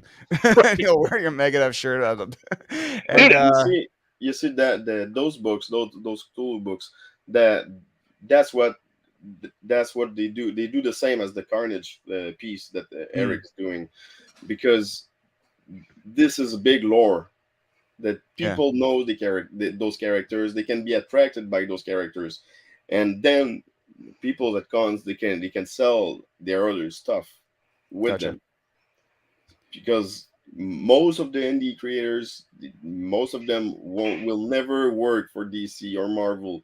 They're never gonna hit that level. But with characters like Cthulhu or Oz or Alice, or they get to play in a sandbox that with well-known, well-established characters, and they can bring a little bit of their flavor. Yeah, it's kind of like playing a cover song, but like yourself, bring your own style to it. But a cover song to be like, oh, I love that song. It's like, and here's one of my originals. Fuck you. Dead on. Yeah. All right, cool. So let's continue going. Let's continue talking about these awesome pledges that people can do. Okay, so we went through the sign one, potentially a shitload of people. For $55, Cthulhu Invades Wonderland hardcover. Okay, this is for the bit. This for the serious people. On a shelf, I can guarantee hardcovers always look better than soft covers. Soft covers are great. When you have a hardcover, it's kind of like you're there and you just put it down. Yeah, thought so. It's a sort of intimidation without having to say any words, and it's a good way to win an argument. So hardcovers are the way to go, kids. Cthulhu Invades Wonderland hardcover edition, 1,200 pages. Wow. Okay. So plus, well, that it says something. No, I have bad eyes. Haha. There's a bracket. My bad. Hey, you guys run it, so you're like, what's wrong with the fucking site? Yeah, right? I was like, what? I have 1,000 more pages to letter. What's wrong with the site is my eyesight. That's what's wrong with the site, ladies and gentlemen. That's wrong. Cthulhu Invades Wonderland hardcover edition, 200 plus pages, plus digital copy and audio commentary. That includes Cthulhu Invades Wonderland hardcover and the digital and the commentary. That's very cool. What about the hardcover really brings this together? Like, why besides just being like big time collectors that like making big sounds? What about the hardcover? Would you think hardcore collectors that support Orange Cone Productions would be drawn to? A hardcover is to a regular cover as a regular cover is to a digital version. You get a digital version and it's cool. Everything's there. You're not missing anything, but there's just that tangible thing. So then you get the physical and you go, oh, this feels so good. It's bendy and it feels great. And oh, that's so much better than the digital. I can feel it. It's right there. And then you get a fucking hardcover and you're like, this just feels badass. And it's that whole other level of just, it looks beautiful. It's a showy piece. The more floppy version, the trade version as we'll call it, looks really nice and it's excellent. And it fits on your bookshelf nice. But this is one you could drop on your fucking coffee table and someone walks by. They don't even need to know this stuff. Just like, wow, that's really gorgeous. Yeah, it is. The especially on the hardcover, the colors pop better. Just everything. It feels just so much, just a whole other level. So you're saying just prefer the hardcover, basically, because we did for All of the Spirits, we did the hardcover as a stretch goal, okay, and I've seen people just upping their pledge for the hardcover. Interesting. Okay, so hardcover is generally what people usually go for. Yeah, and you're not going to get this at your comic store. You know, I'm not going to get it at any of my comic stores on Long Island. It's you want to be part of indie history, get the hardcover. It's not because we want more of your money. It's because if you're a fan, you're getting the story no matter what. Oh, cool. It's digital, but guess what? That hardcover, you can give that as a gift. Yeah. You can bring in a new reader to comics. That's cool. You're mentioning Long Island and comic book stores. The only comic book store I was ever in Long Island was right next to this, right next to a record store called Looney Tunes. And yeah, I'm gonna Google that right now. Yeah. That's the only time I was ever in Long familiar. Island. DMC from Run DMC was doing like this record stay vinyl signing, and I was an editor and co-director of one of his music videos. He did a collaboration with Chuck D, and it's a song called "Coming Like a Rhino," which is an expression from a song, not a rhino, not someone coming like a rhino. And yeah, so anyway, we're there to document the weekend, and the only places I ever saw wherever we were was the block around the record store, because I can't drive. And there was a comic book store there and a collector's shop that was super cool, full of action figures and comic books, and it was awesome. So anyway, wasn't sure. Yeah. You brought up Long Island. It's about like 20 minutes from me. There you go. Cool. Awesome. I bought a Phantom of the Opera figure there. The Lon Chaney one. All right. By the way, the whole adult thing of being an adult and not being able to drive, that's such a Canadian thing, because I didn't drive until I was fucking 32. Because what Americans don't understand is, in Canada, our transportation system is fucking gold. Like taking the Go Bus and shit. Like I could get an hour, 2 hour, 3 hours, 4 hours outside of Toronto and still be able to catch the bus and get around and all that kind of stuff. Like the transportation system, even in small towns, is actually pretty good. So it was like, actually, a car is a whole other expense. So, I mean, it wasn't until I knew I was coming to Texas where I'm like, my wife repeatedly reminded me, the transportation there is shit. And I was like, fine, I'll get my G2. Fuck, like, whatever. It's okay, honey. I'll get us a bike. It's okay. Right. You can ride around in a basket like E.T. All right, let's continue to go through. I wanted to say one last thing about the hardcovers. Sure. What you need to know as well is that the hardcovers, they cost a lot to do. Okay. Yeah, of course. So production costs. Yeah. We're only doing them for the campaigns. So if we need to reprint the books, we will not reprint hardcovers. At least that I know of, but I'd be surprised too. So if we sell like 50 covers, maybe we'll order like 100, but it's there you go. That's really low. It's and word with it's a low print run. Yeah. You know, it's funny, as someone who doesn't normally buy hardcovers, when I got a couple of them to sell at my table, and you know, I'm told like they sell for like $50-$60, and I'm balking, going, there's no fucking way someone's gonna come to my table and spend $50 or $60 on one book. Dead wrong. I sold out every fucking show I was at. Sold out all my books, hardcovers, soft covers, glow in the darks. Didn't matter. I sold them for the price that I was told. And people had, and if they did have a problem, if they were like me and they're like, I've never gotten a hardcover, that seems like a lot, then they would just get the soft cover. But people who love hardcovers, they know how much that shit costs, and they have no problem paying for it. Excellent. I keep thinking of Viagra jokes every time you talk passionately about how much better it is to be hard than soft. I'm just true, man. I'm like, doesn't matter how fucking old I get. All right, let's continue to talk about these amazing deals. Okay, so Cthulhu versus Oz, Glow. What the fuck is this? Glow. Okay, Glow I'm gonna try something here. Okay. Okay. Let me know if you see this. Okay. Whoops. All right. Coming back to you 1 second. And damn. okay. Oh no, it's not working. Too too much light. It's Okay, got but a glow in the dark. That green part, it's all glow in the dark. The how, Cthulhu part, all the creature, the monster. There's a special ink that is glowing in the dark. oh, I like that. That's really Yeah. fun.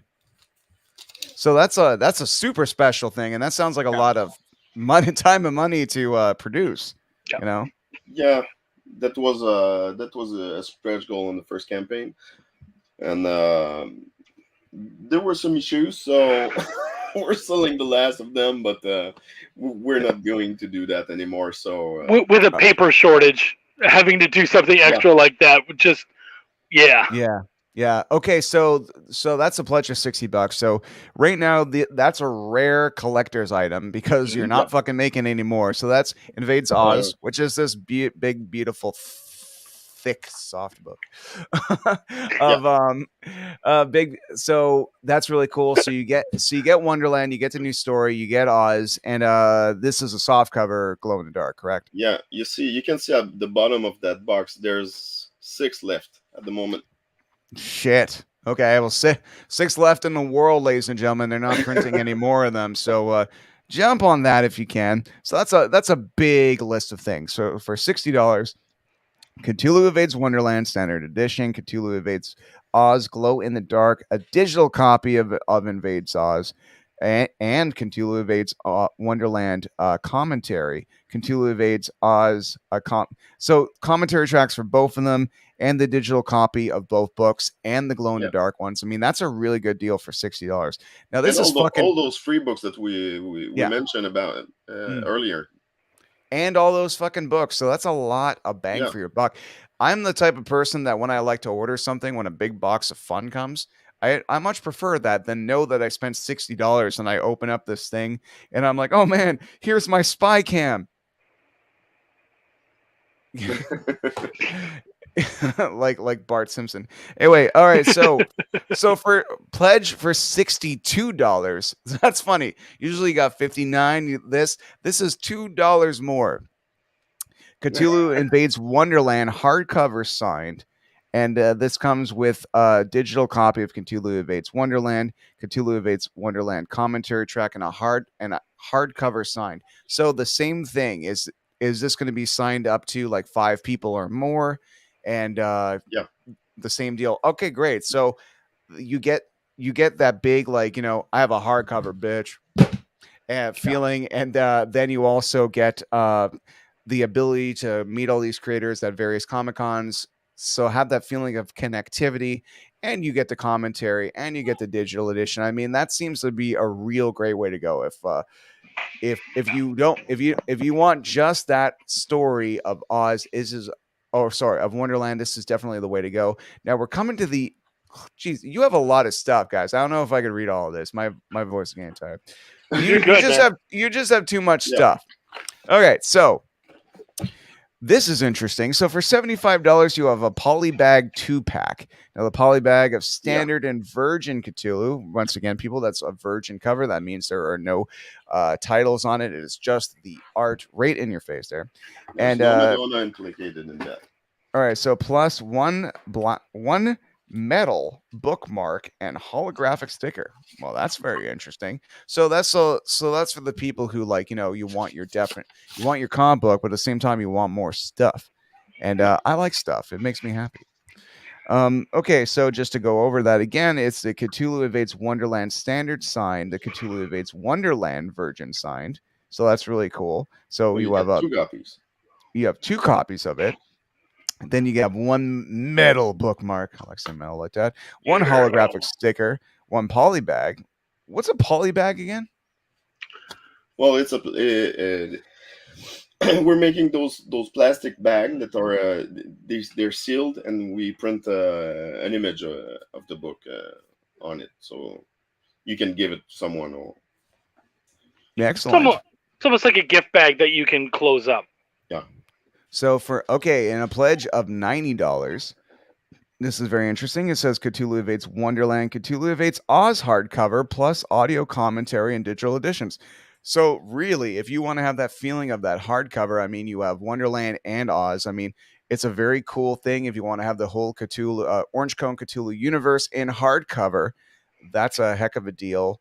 $90. I mean, you only printed so many hardcover books, so limited edition is needless to say. Everybody, we've been going over that.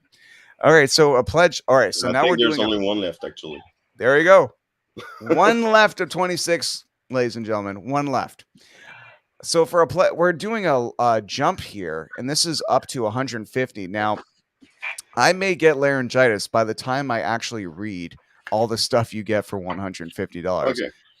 So I will attempt this, but just to let everybody know, I barely read, as you can tell.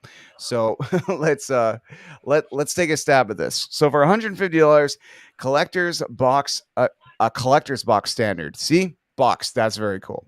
You get 2 soft cover physical copies of Cthulhu Invades Wonderland, soft cover and direct market version signed by at least 5 creators. 1 Cthulhu Invades Wonderland convention special, only 100 printed.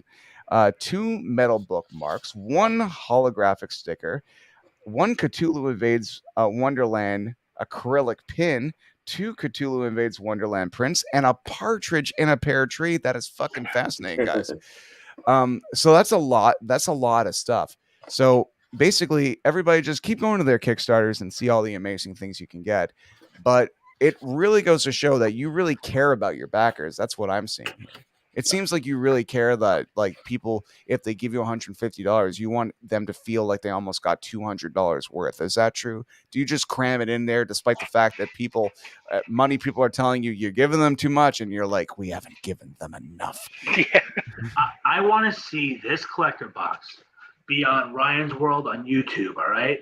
Yeah. And I want to see people just go through and talk about each item in their collector's box. Yeah. I want to see it on Ryan's World too, because I wanted the name's Ryan's World, but that's the name of like some 10-year-old who crushes me. That's what I'm talking about.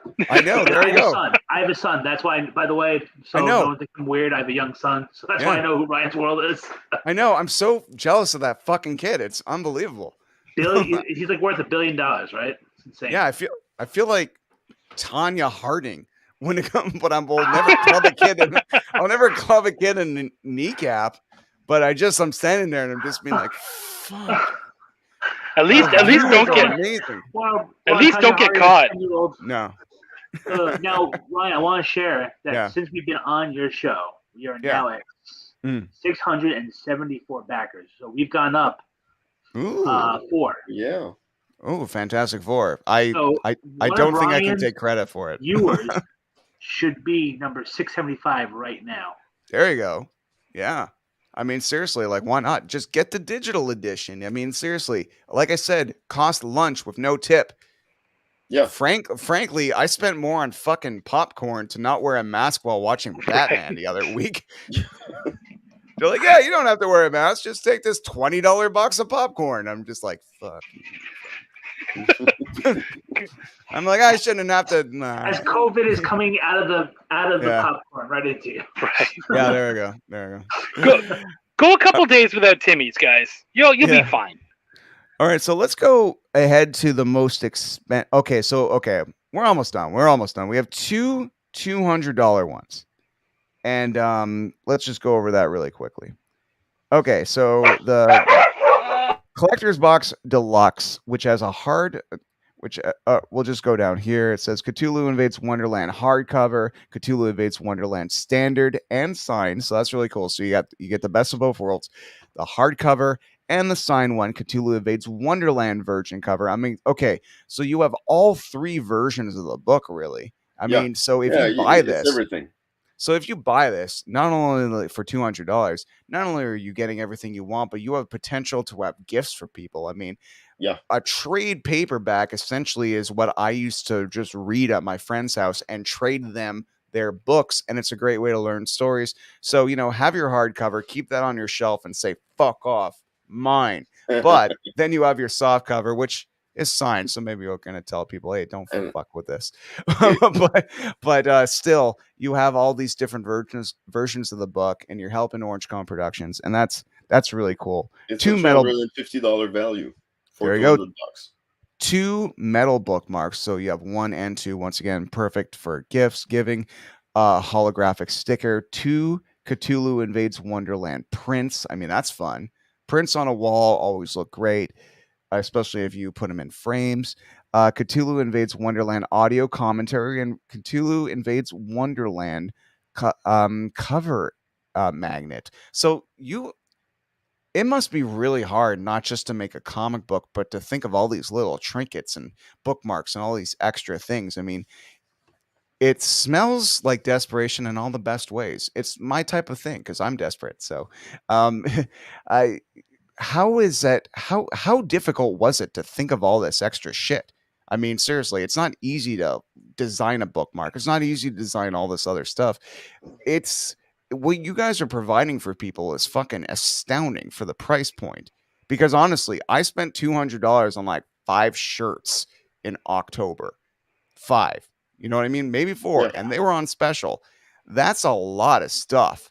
I mean, we're talking like Yeah. 3 versions of the book with hardcover and everything. You'd think that the hardcover itself would probably just be $80, no signatures, no trinkets, whatever. Go fuck yourself. It's not the way you guys do things, and I appreciate that. Well, I think the trick is to find the right items that we can deliver Mm. quickly, that we don't, and we can deliver with the books without without blowing up the shipping costs. So that's the I'd say the trickiest part, because you don't want to make t-shirts for Kickstarter, because the package becomes quickly way too big, and the cost becomes impossible, and you want to make them as local as possible. Mm-hmm. So everywhere in the US, you can print stickers, you can print bookmarks, or the books are printed in the US as well. So the less thing we do overseas, the better. It helps us with the fulfilling at the end. But Yeah. overall, we're all people that we've been doing many campaigns, so it's part of the mechanics that we're doing with those books.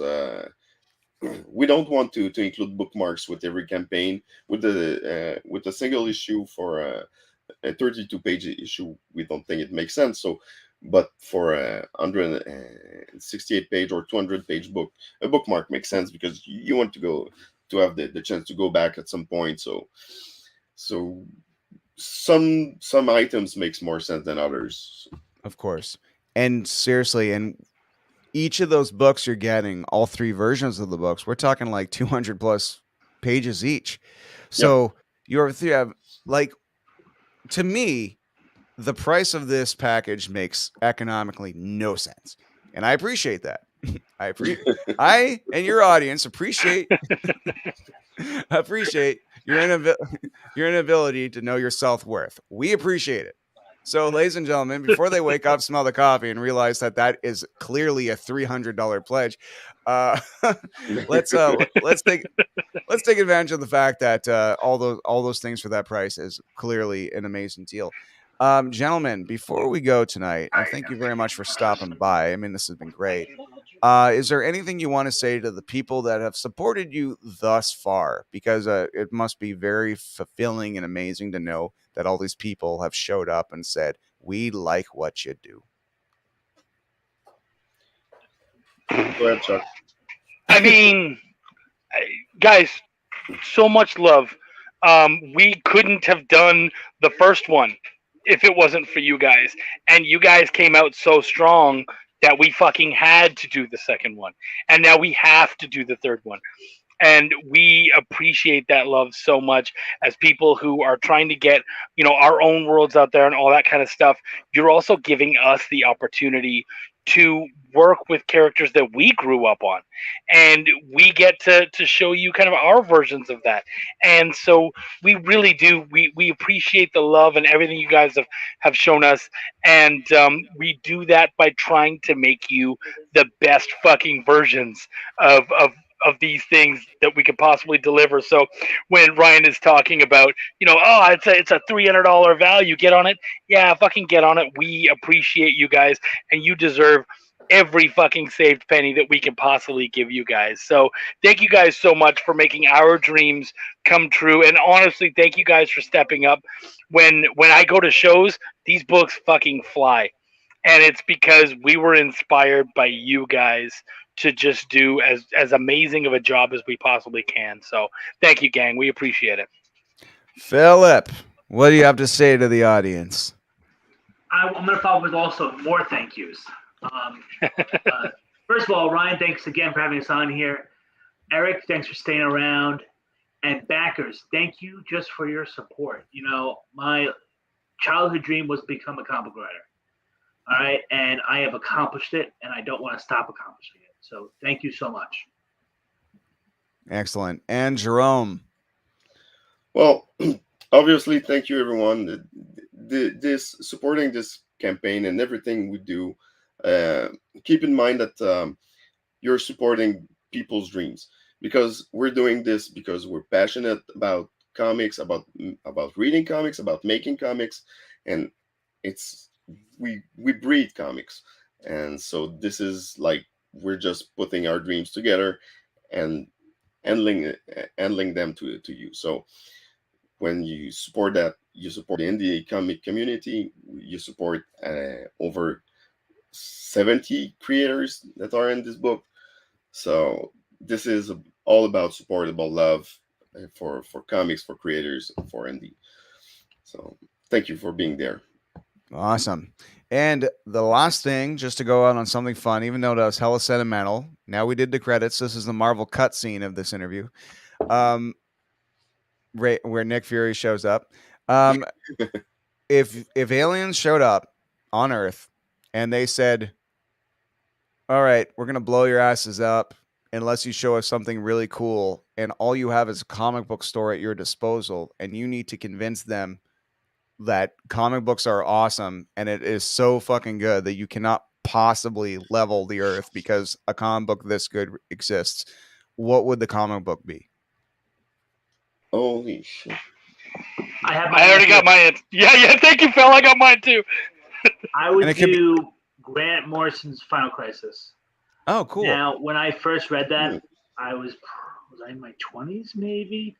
I'm finally reading it again so I can understand it as an adult. Maybe I'll know. Maybe I'm smarter now. I don't know. But I think it would confuse them so much that they would go back into the sky. Awesome. Phil, do you got one? That's Phil. That you was, mean me? Oh, yeah, right. I'm so fucking tired. Sorry, You're good, Chuck. homie. You're good, homie. Yeah. For me, I'd be like Aliens. You gotta love Aliens. You gotta love outer space. So I'm gonna give you Brian K. Vaughan's Saga. Fucking brilliant, amazing, beautiful story that goes across the galaxies and is just so fun and fucked up and exciting and interesting. Saga. Awesome. And Jerome, do you got a comic book that can save the world? I don't think it's going to save the world, but I think at least it's going to make it laugh. I'd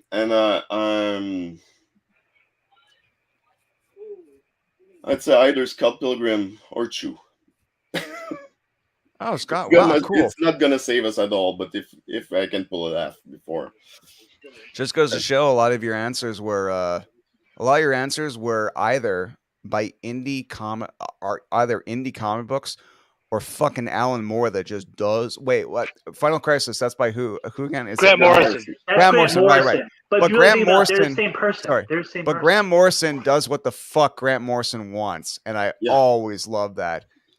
Like, I remember hearing a story about how he was writing Arkham Asylum, but didn't do drugs, but wanted to feel like he was on it, so he just wouldn't sleep for weeks at a time, and then only start writing at 4 o'clock in the morning to emulate the experience. But then when he got rich off that book and was making this other book about people doing drugs around the world, he just started doing them. So Grant Morrison creates comics that only indie comic creators can create. Like he creates comics with an indie perspective. Yeah, exactly. I met him once. And my best friend was taking a picture of him, and I was so I couldn't believe I was in this very moment that when I took the photo, I guess I was shaking. Yeah. So it's my friend and Grant Morrison, but Grant Morrison's blurry. Ah, shit. Yeah. Oh man, the problems of old phones. Even now, whatever focus. I don't know. At least there wasn't a thumb in the shot or whatever. Like, it could have gone way worse. See, now that we're geeking out about Grant Morrison, all of a sudden I feel like I have a second wave. I'm like, holy shit, fuck. Let's do this. Another hour. Let's fucking do this. Okay. Yeah. So Grant Morrison. Everybody out there, I don't know if you've ever caught this, but and I'm not sure if it's available anymore without having to be on Stitcher or Kevin Smith Club, but Kevin Smith's got this podcast called Fat Man on Batman, in which he used to just be about one-on-one with creators and artists. And there was like a 2 or 3 part with Grant Morrison, and it was so fucking interesting. And Grant Morrison, like his mom and his dad were like, his grandparents, I should say, like they were involved, like, you know, they were like anti-fascist fighter. It's fucking crazy. Like his whole family is fucking, it's nuts. The fact that he just ended up, but he wanted to be a musician at first and found himself just ended up writing comic books later. but I can't really do his accent, but I do remember this part where he's just like, yeah, we were starting a band and we were kind of a punk band, but like, you know, we're just a bunch of fuck ups where it's like, here we are trying to play rock and roll, but they're all dressed like Austin Powers. And dude, that was a good accent. That was really good, homie. Yeah. Anyway, so I don't know. Fuck, that was fun. Okay, do you have a second book? Okay, give me your favorite artist writer combo, and then we'll call it a night. Because an artist is great, a writer is great, but like two people who work together that make the perfect book. Mine is Bagley and Bendis, because I've seen Ultimate Spider-Man drawn by other people, and when it's Bagley and Bendis, I'm on a bus laughing hysterically out loud to the extent where people think I'm weird. I've never seen writing and art combined that much to make that much of an impression of a person who found himself out of comic books and needed to get back in. There have been tons of... Yeah, that was a ridiculous run. That's a really good call. Oh yeah. I got my combo would be Walter Simonson. Straight up. I'm a poser. Please specify. Well, his run on tour was like, okay, there you go. Awesome. It's the best run ever. So that's gonna be it. Best writer and best artist. Okay, cool. Oh, just him all in one? Yeah. Okay. Well, his first issue on tour was the issue with Better Ray Bill. Mm-hmm. Okay. So he got to introduce that one. There's a podcast that if you're into that, there's a podcast. I don't remember the name, but it's about Walter Simonson's run on tour, and the guy. It's 2 people, I think. No, it's just the guy. He takes every issues and take it from one cover to the other, and each episode is about one issue of that run. So if you want the ultimate experience about that run, you can read one issue, you listen to the podcast, and you move on. And is that what inspired the commentary track for what you guys? No, I don't think so. I've never heard of commentary tracks for the comic books before this. I know, right? And reading your Kickstarter, so Well, I really like the fact that it was stolen from another campaign from one of the creators in the book that he stole from another one. So everyone, hey, I think David Bowie says all creators are the greatest thieves. Yeah. Okay, so Chuck, what is your dream? What is your ultimate, artist and writer combo? I love your dog. Oh Thank my God. you. This is Finn.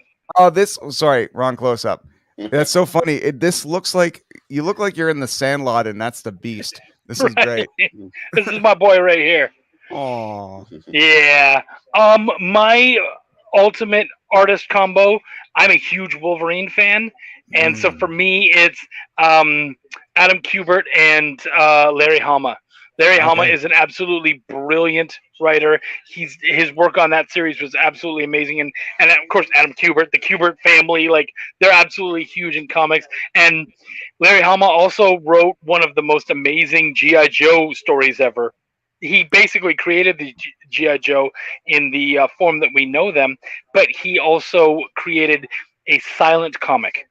I think it was GI Joe number 21. It was completely silent. There was no words, and it was amazing. It was so good. The guy's just so fucking talented. So Larry Hama and Andy Kubert. Oh, I love that. See, I love conversations like this because it reminds me of pre-COVID worlds where you just be at a party or something like that, and you have conversations, and people are almost so passionate about what they love, they're almost yelling at each other. And you're like, "Fuck, man, this comic book's fucking amazing." It's just like, yeah, it's like, yeah, well, this comic book's fucking amazing because you're yelling over the music. I'm like, oh, I miss people, man. That's great. But that's how I learned about stuff. Like, I don't know. I don't know what the best thing is. And sometimes comic book store clerks are like the comic book guy, and they're not very helpful. So you gotta like listen to the. That's not true though. In Montreal, at Captain Quebec, Alex, who runs the place, loves fucking comic books so much, and he'll put everything into what he's about to tell you about, and it's very infectious. Philip, greatest So, artist and writer combo. so your pick is definitely my top two. My first pick is Jeff Johns' Flash Run with artist Scott Collins. That Flash Run is just phenomenal. Wally West is my Flash. It took me a long time to. I don't think it took me until New 52 to respect and appreciate Barry Allen, but Wally West and that run where this kid is just a kid who thinks he has no skills, and has no idea what the future holds for him as a person, as a husband, as a father, and a superhero, but still embraces that he wants to be the best hero he can be, compared to living in the shadow of Batman, Superman, all these other characters. So that run is probably one of my favorite runs of all time. Anything Jeff Johns did in early 2000s is just phenomenal. JSA, Flash, Green Lantern, just phenomenal. Jeff Johns wrote a comic book for the New 52 of Shazam, and I fucking loved it. In fact, anything good about the Shazam movie, they stole directly from that comic book. It was so fucking good. That movie is so underrated. I know. Not enough people talk about it. I was on an airplane and literally trying to hold back tears when Shazam runs into his mom. Yeah. I'm like, no, please, no. But it's not just about the mom. It's like when the mom closes the door and he finds out that his new family are in trouble, all of a sudden you're like, it's like literally cutting the chain of everything that was holding him back from wanting to embrace this surrogate family that wanted nothing to do but make him their brother. And he was on the fence about the entire time. He knows that they're in trouble, and he like literally realizes, I will jump off a roof for you. Yeah. So he runs to the top. You see the sun setting and his silhouette. And he's just this brave kid running into impossible odds. And he just jumps off, says Shazam, and flies away. And you're just like, and that's when that movie just cranks to 11 and does not stop. Because then all of a sudden you're on this adventure with the kids. And then all of a sudden the fucking family gets powers. And they say Shazam. And like you literally see the crutch land on the ground, and then they all emerge. And I did not know this was going to fucking happen. So when I'm watching the movie, I'm just like, I have my mouth got tired of smiling. I love Shazam so fucking much. Good. Yeah, and it does not get a lot of love. It should. That movie should be. I love Man of Steel. Not to create a war with anyone here. I love that. Because it's not a Superman movie. It's about year zero Superman. Yeah. It's about him understanding who he's meant to be. But the Shazam that movie should be the Iron Man of the DCU. It's just so good. Yeah. Actually, guys, are you in a rush to leave right now? Let me know, because I have a few more minutes before my wife kills me. I have like 5. Okay, there you go. Well, let's get another answer out of you before your wife kills you, because I want to make sure that I get this out of you. But you were just mentioning that. What's the first what's a superhero movie pre-Spider-Man that you like a lot and grew up with, even though you know is garbage? Because let's face it, a lot of those pre-X-Men movies were kind of shit sometimes, besides Blade. But Yeah. and I'm not talking about indie darlings, because The Crow is fucking amazing. Yeah. You know And, what? like, WPIX is. In Canada, do you guys have WPIX, like the Channel 11 Saturday movies, that type of stuff? I grew up on the original Captain America 1 and 2. Lundgren as Punisher. I grew up on those. yeah. Okay, well, Captain America 1 and 2. So you mean like the lengthy TV pilots that was supposed to become a television series, and he was more of a stunt motorcycle guy, right? And he had a big helmet. Yeah. I Were have they those TV DVDs. pilots? I just Yeah. thought they were like really terrible movies. Yeah, no, dude, they were like Incredible Hulk. They're like, okay, let's make a Captain America show. There's a Spider-Man show too. No, there's a Captain America movie. I know what you're talking about, but there's a Captain America movie. Like, there's a Captain America movie with J.D. Solinger's fucking nephew or something, where he has big rubber ears. There's no sequel to that movie, but the Red Skull is Italian,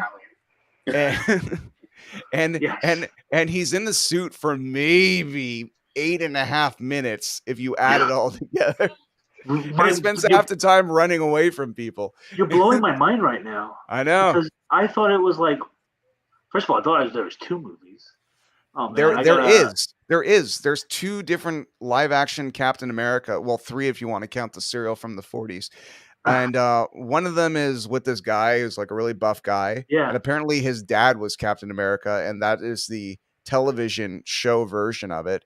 And then there's that other one that's a straight up World War II, wakes up in the future. That is a straight to video, but was supposed to be a theatrical movie. Yeah. Oh. Dude, I know so much about wicked crappy films, man. Like it's my deep dive, my passion. I love their bullshit, but I love them all. Especially Dolph Lundgren's Punisher is actually pretty good. It's pretty rad. I never got to see those. Chuck, do you got a pre X-Men comic book movie that's near and dear to you? And no, Batman 89 and Superman do not count. Everyone loves those. Those are the gold standard. I'm talking about all those acquired tastes. You were drunk, you were young, you should have known better, but here we go.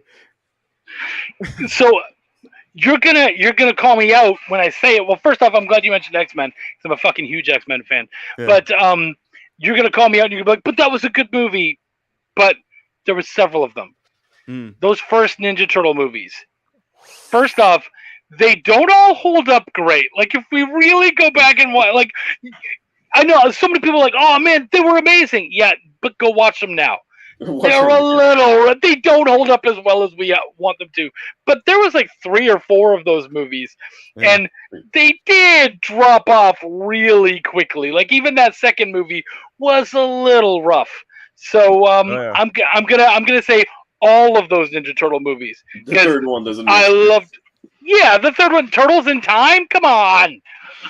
But it was still, fuck it. I love them anyways. Yeah. Can I share a hot take? Sure. I think Raphael is the weak link. He's got a temper that will get them all killed. I know everyone loves Raphael, but not. 86 Raphael, you got a strong team. Cool. Wow. By the way, the first Ninja Turtles movie, one of Jim Henson's last produced films. He was working on that and the Witches at the same time. For those of you who are ever very bored on this very YouTube channel, I have an interview with Michelin Sisti, who is the actor inside Michelangelo's suit, and has a bunch of stories about how he danced with Vanilla Ice. He's a professional dancer, and not only an actor, but also what's funny is we've noticed that in the first movie, when Raphael is in kind of like a coma after getting the shit kicked out of him. Once again, gotta love those late 80s children's movies. They just fucking go there. They're dangerous. They'll beat the shit out of your favorite character in front of you and make you cry. But there's this part where he wakes up and they're reflecting that they need Splinter, and they're doing a montage. And there's this part where you see a turtle on the roof, and you hear Raphael going, "Splinter!" That's Michelangelo. but they changed their mind. And Michelangelo was supposed to have a really dark turn after everything happened, like because he's the happy-go-lucky one. But seeing Raph and Splinter gone really kind of like went down a dark peril that they did not go through. So it's kind of interesting all these years later. Like when you see a movie front to back, you're like, that is legend, that is lore. You cannot fuck with it. There are no deleted scenes on that Blu-ray, so they don't exist. And it's interesting whenever you hear these stories because you're like, of course there's alternative versions of fucking everything. You're writers. You fucking know you could have went this way and that way and what you threw out. Like imagine there's another world where Humpty Dumpty's story went with a whole different instinct that you were thinking of doing. And he was never an egg in the first place. He was a human. Yeah, there you go. Well, and that dark take is so cool because that's so similar to The Last Ronin. So that's pretty badass. Fucking really cool that we live in a world where The Last Ronin exists, right? Eric was mentioning how his favorite team was Eastman and Liard, and I just love their fucking story. It's very inspiring for everybody here who was just kind of like just two people fucking around. One of them was trying to watch a cop show. The other one was drawing turtles and be like, hey, look at this. Stop watching William Shatner. Stop watching William Shatner and a girdle chasing down hoods and look at my fucking turtle with nunchucks. Anyway, Philip, I don't want to keep you up all night because I don't want to piss your wife off, but it was wonderful meeting you. Wonderful meeting you. Ryan, thank you so much, team. It was great seeing everyone. Yeah, man. We'll all talk soon, right? Thanks, guys. All right. Have a good one, man. See you, Phil. All right, so guys, I think that's about time we hit the old dusted trail. But learned a lot. Had a lot of fun. Where can people find you guys on the social media? We had mentioned we had mentioned Philip's social media before, but where can people find you? For me, Chuck, the name's right there, Chuck Pino, Pineau. You can track me down on Facebook under that name. You can track me down on Instagram under that name. You can find me on Twitter at Chucky Pin. And I also have my own publishing wing called Bonfire Press, so you can track that down on Facebook. And last but not least, I also have my own interview show because why the fuck not? Almost at this point, you have to do other things in comics to kind of keep your name out there and whatnot. So every week, I do on Tuesday nights, I do a weekly interview show where I talk to creators and talk about their processes and what they do, and we just have a good old time. Kind of treat it like it's at the end of the night on a convention trail, and we're just sitting by having some drinks and talk about what we do. So if you want to check that out, you can go to YouTube/Chuck's Raw Reviews, where I not only review comics, but I also, of course, have this show that shows up every week. Awesome. I'm looking forward to subscribing to your show, my friend. Man, right back at you, man. So glad to see more Canadians out there and excited to come hang out again sometime. Yeah, absolutely. All right, everybody. So without further stick around, gentlemen. I want to say goodbye right after I hit that end button. But thank you very much for watching Ryan's Stick Show, ladies and gentlemen. The only show on the internet that has my namesake. Have yourselves a lovely time, and make sure you check out Cthulhu Invades Wonderland. It's absolutely up. Here we go. Check this out. Just to say that he's saying, Chuck, definitely going to follow your show. And if you ever want a manga artist to interview, he'd be down. All right. So have yourselves a lovely evening. It's been absolutely wonderful hanging out. We're going to be doing more shows next Thursday, so check that out. And for all of you who have been checking out the Rockman Power Hour, in which I'm a co-host and producer of, our interview of Alex Lyson from Rush has been fucking crushing it to our surprise and enjoy. So please keep doing that. Please keep subscribing to Rockman Power Hour. And it definitely gives us wings, you know? Every time we hear that subscribe bell rings, an artist gets his wings. So please check that out. Have yourselves a lovely week. Be good to each other. And just remember, you stay classy, San Diego. Live long and prosper. May the force be with you. And buy yourself some hardcovers because, come on, you want to have that feeling. Have yourselves a lovely night. Good night. Bye, everyone.